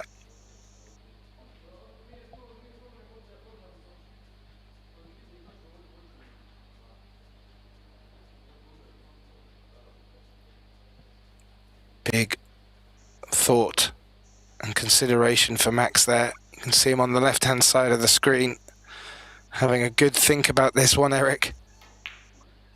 Yeah, he knows how important this break shot is. He's been hitting it well. Oh, but he's off the table on this one. Oh, 3 balls going to tie up with a stack of 4, luckily for him. But Grillo's going to have a chance to go off the 2-1 rail into it. Not the time to lose cue ball. I'm just wondering if that setup of his was the adrenaline building up through the consideration of the moment. We'll not know now, but we do know the result. And this is ball in hand for Grillo. And as you mentioned, that 3 ball has gone into a bit of a tedious, or rather treacherous position there. He's been eyeing up his angle off that 2 for a while now. Yeah, he wants a pretty big angle here. Going into a stack of 4 balls, don't want to be going into it lightly. Too much of a chance of the cue ball getting stuck onto another ball. And this'll do.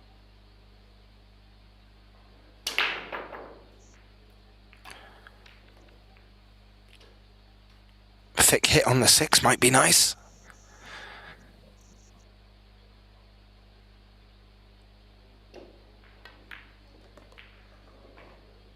We'll miss them all together. See what the safes look like here. He'll want to thin the 3 and just put it in between the 6-9, and that's going to be a very tough ball to hit. Nice touch. Referee's going to have to be on top of this one, and Griot calls for one immediately.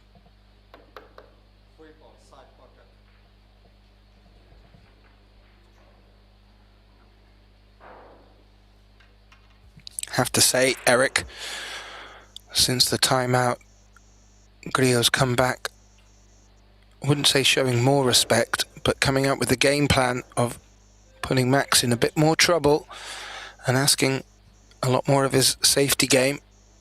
And arguably, you have to say it's been working for him.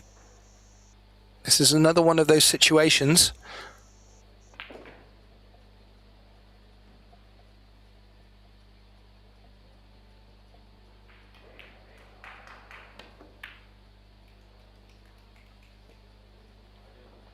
Barely legal there. Created some distance, but a chance for Griot. Yeah, thin cut. Thin cut with the cue ball tracking back down towards this 9 ball could make the 4, could make this shot appetizing enough.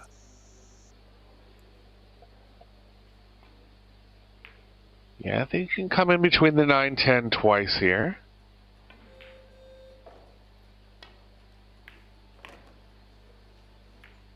Good try, caught it a little thin.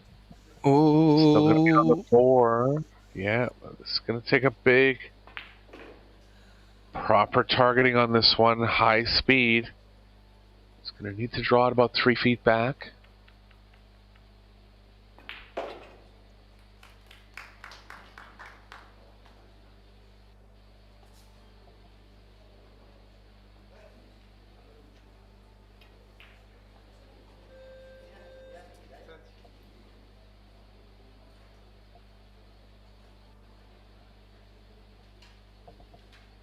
Gonna go forward. A little less speed involved in this shot. Oh, it's cueing higher than I... Looked like he was cueing higher there. I think he can come back off this. He's a little concerned because it's a little thinner than he wanted.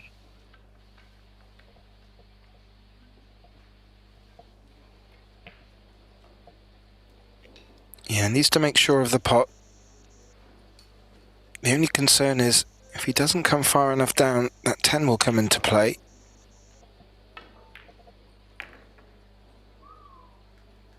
So he's gone harder. Ooh. Yeah, he did bring it into heavy play there.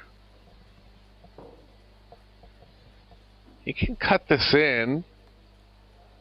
Cue ball's gonna have to go around 3 to 4 rails.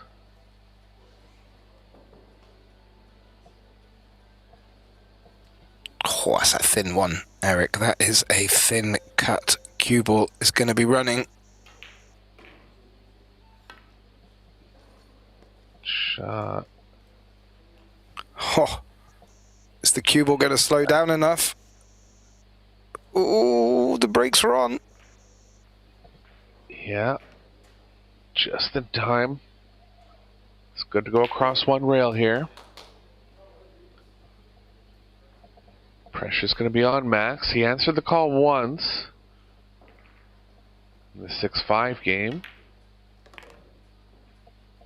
Oh, Rio looking... Yeah, nice shot. Grillo looking like he's gonna take the lead back and be on the hill first here. After being 4-1 down, strong comeback.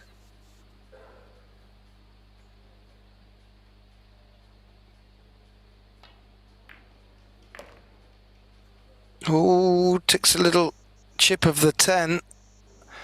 How's that? A bit 50-yard line-ish. Yeah, missable one going into the bottom left now.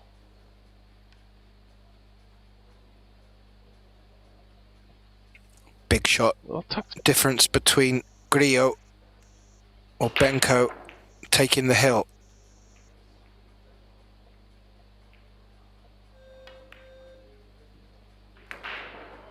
Centre pocket, Eric. Wow, centre pocket, and it looks like Max Benko is just taking his timeout. Before we take a timeout with them, give you an update. I saw some handshaking on the other table, table 3.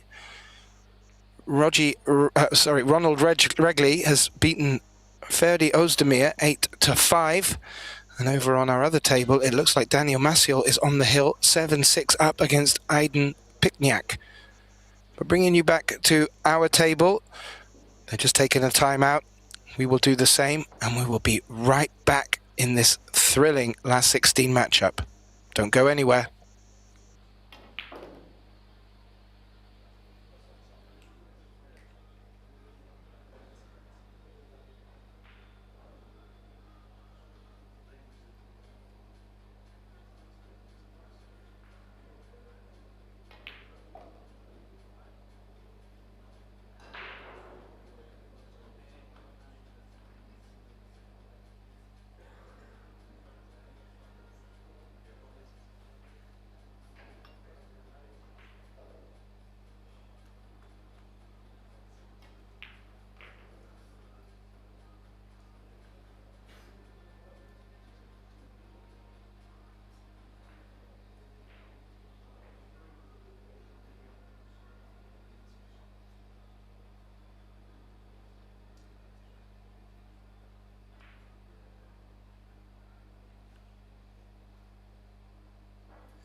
Well, a warm welcome back, ladies and gentlemen, to this Predator European Championship men's 10-ball last 16 matchup between João Grillo and Max Benko.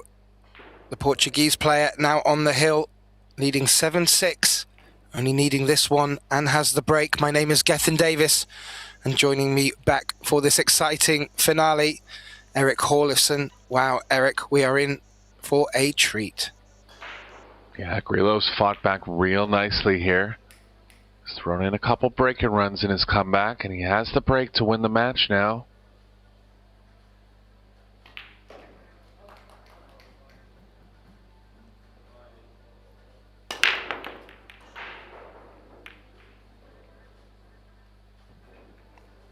Avoids the scratch. The cue ball was teasing the pocket there, Eric.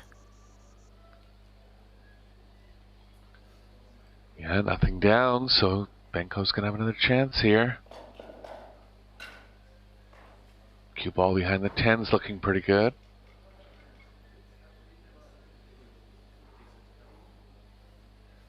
Main thing here is to create enough distance. Should be okay to do that.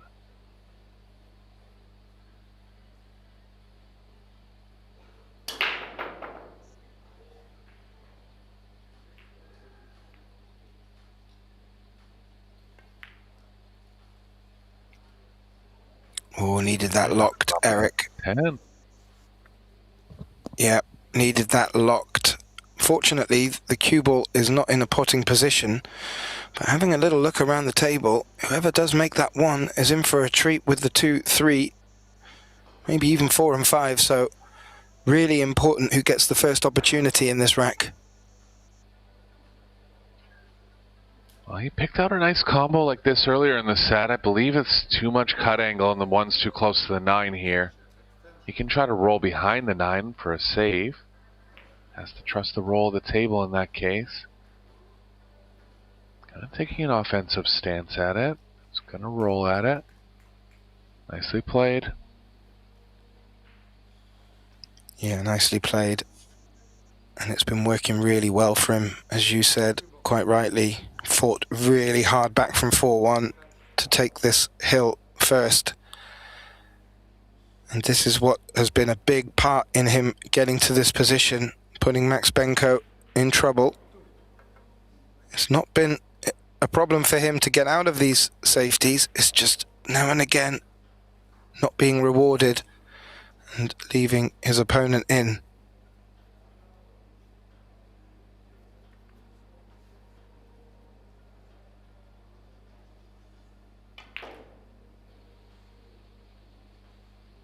Well, tough to get a kick safe here. Try to hit the top side of it.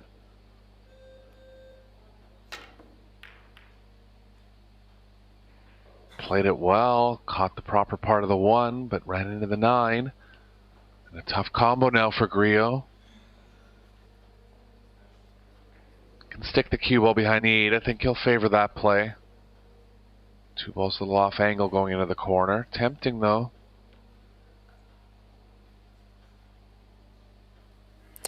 I think it's tempting enough to force Griot to scratch his head.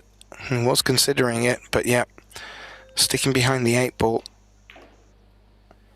And to continue the pressure on Max here, that does look rather locked against the 8, which does narrow his options. Maybe forced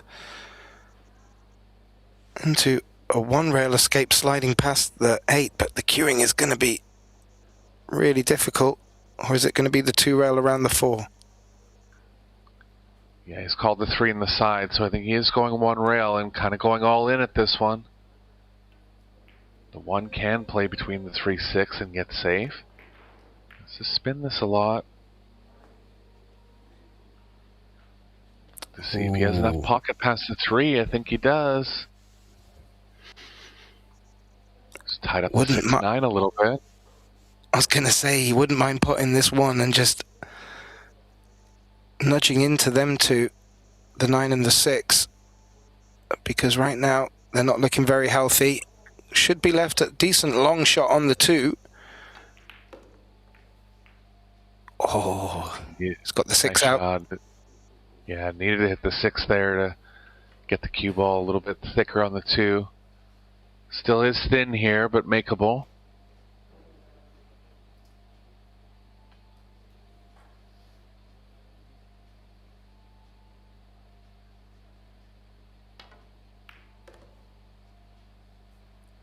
Have to say, I don't. 4. Ooh, I was about to say I don't mind the 9-10 combination at the closing end of this pattern, if that's what either player's going to be left with. How is he left on this 3? Yeah, I think he's going to have to play the combo. The 8's too far away, so too tough to get the cue ball into that small area below the 9.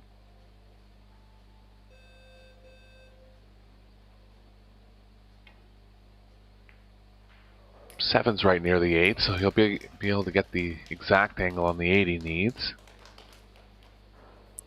Just a quick note, in the background you see Daniel Maciel there. That table locked it at hill.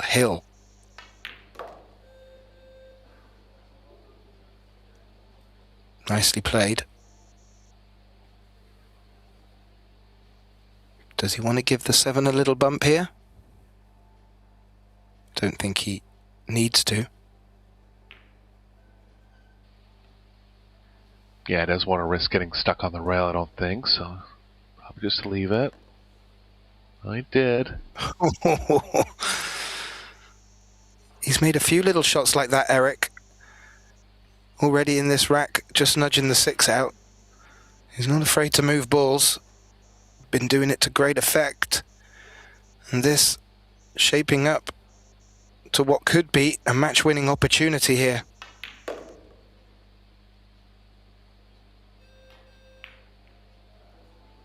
Perfectly on the 7. He's going to have angle moving off the 8 towards the 9. Such good angle, he could consider coming underneath it, but I think there's too much risk there and getting behind the 10.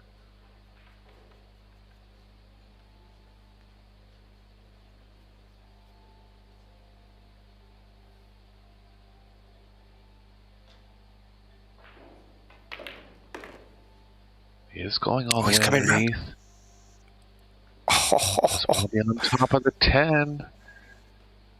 See what his cueing's like here. It's not perfect. Match on the line now. What a 9 ball he's left with here. If he has the center of the cue ball, make him a big favorite. If he has to cue over top of the 10, it's missable. He is over top.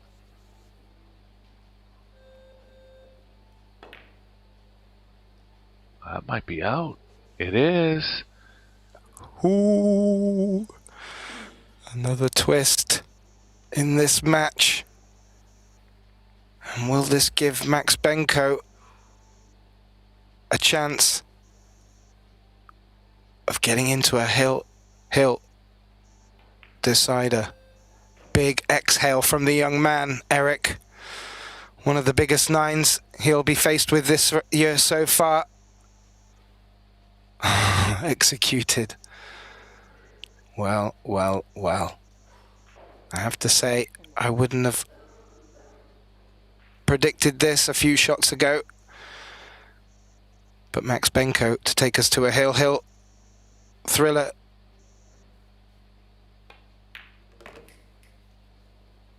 Job done. And he's gonna have the break in the hill game. Never been to a quarterfinal of a European Open before.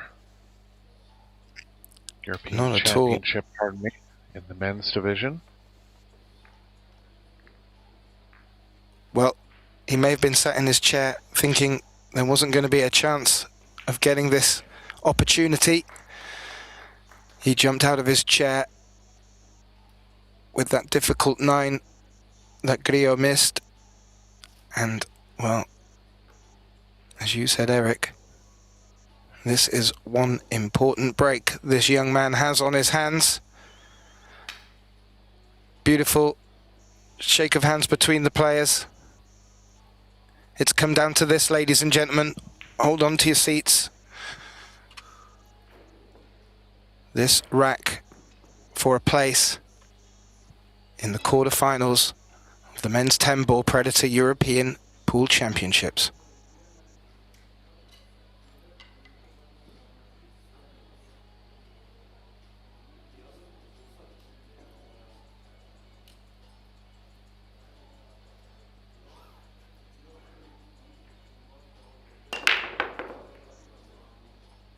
Hit them well. 3 balls down. 1 ball playing out how it should.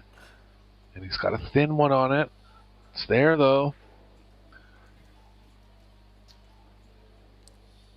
Cue ball's playing off to the left a bit, and there's a bunch of traffic on the left side. It's all in the back of his head. He wasn't happy with it, but I tell you something, he'll take this over a dry break any day of the week.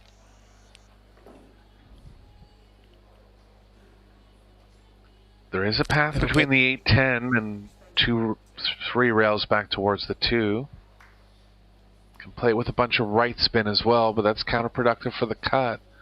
And he's thin enough already.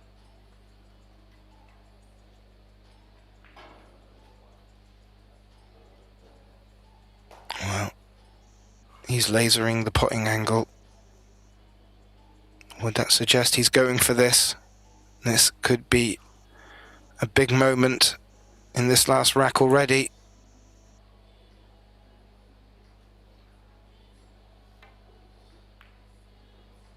Oh, too thin. Tough to hit that one too thin.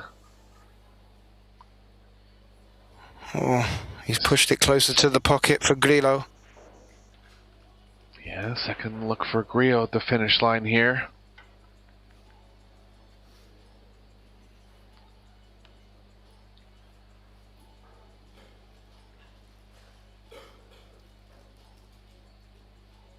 Balls are in decent position.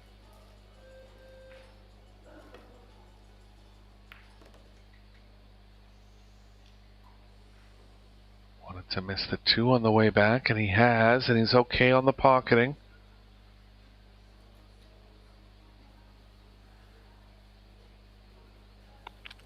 There's no real obvious danger out there for him.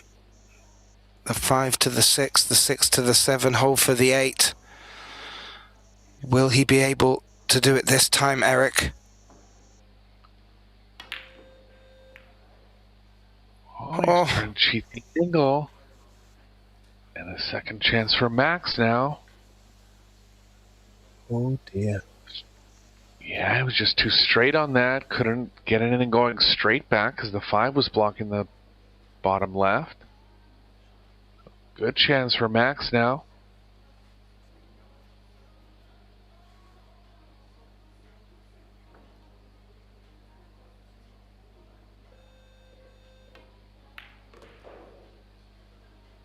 Come for the cue ball behind the 8. Oh, Eric, he's keeping us on the edge of our chairs for sure. Yeah, he wasn't trying to go past the 8 there. No reason to. And he's going to have to deal with some traffic coming around 3 rails now. Ideally trying to hit the window between the 6-8 off the 3rd rail.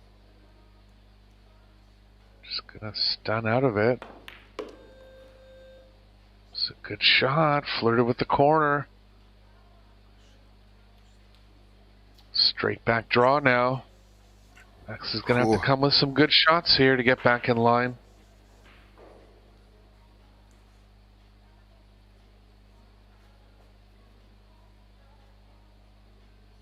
Big draw.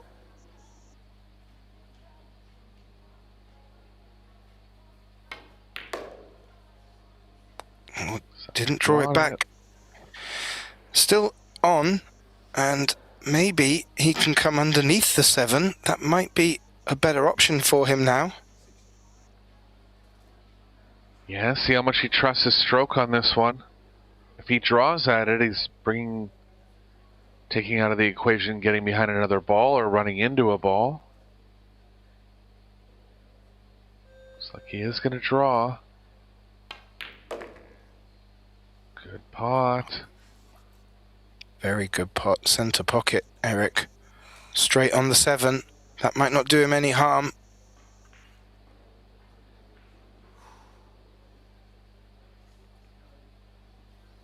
He's stuck on the rail after the 7. Yeah, wants to be straight in on the 8. What a moment for this young man. Tapping on the doors of 18 years of age. And getting a good look at making this quarterfinal. 3 balls away, and he's just looked away as if he's got the wrong angle on this 8. May just have to drop this in and take the longer 9. I think he will. Definitely playing into a scratch in the top left of the cue ball if he goes forward too much. Only other option is to elevate. And he's going with the aggressive play here. Not there. Big bounce. Get stayed. Oof, there's an edge. Can he thin this over to the centre diamond and just hope that the 10 comes into play? Yes. I like that better than the kick and stick. Got to contact it very thinly here. Good shot. Not going to get coverage, but tough spot for Max here.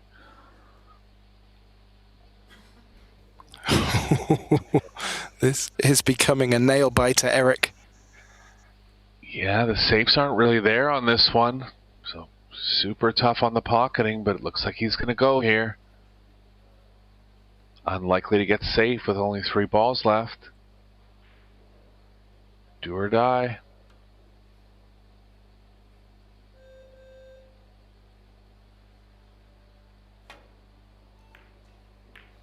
He's got this one. How's the 9? What a shot. Wow. That was, for his tournament life, what a shot, Eric. Yeah, it's thinnest edge of the 8 over 9 feet. Coming with the goods. Both players have made a couple mistakes on the hill, but Max with the huge advantage now.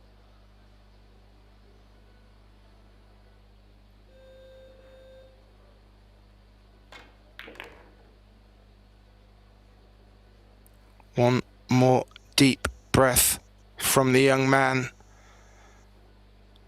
If he does have an extension, I'd call it anyway. Max Benko, this amazing young talent from Slovenia, with this 10 ball to take this hill thriller and for a place in the quarterfinals of the men's 10 ball. Got it. Oh, Eric, big punch in the air. You can see exactly what that means to this young man. Commiserations to João Grilo. Played his heart out in this match, and on another day could have won this. However, full credit to Max Benko. He took his chances, he held in there, and he has taken this match and will come back tomorrow morning for his quarterfinal match.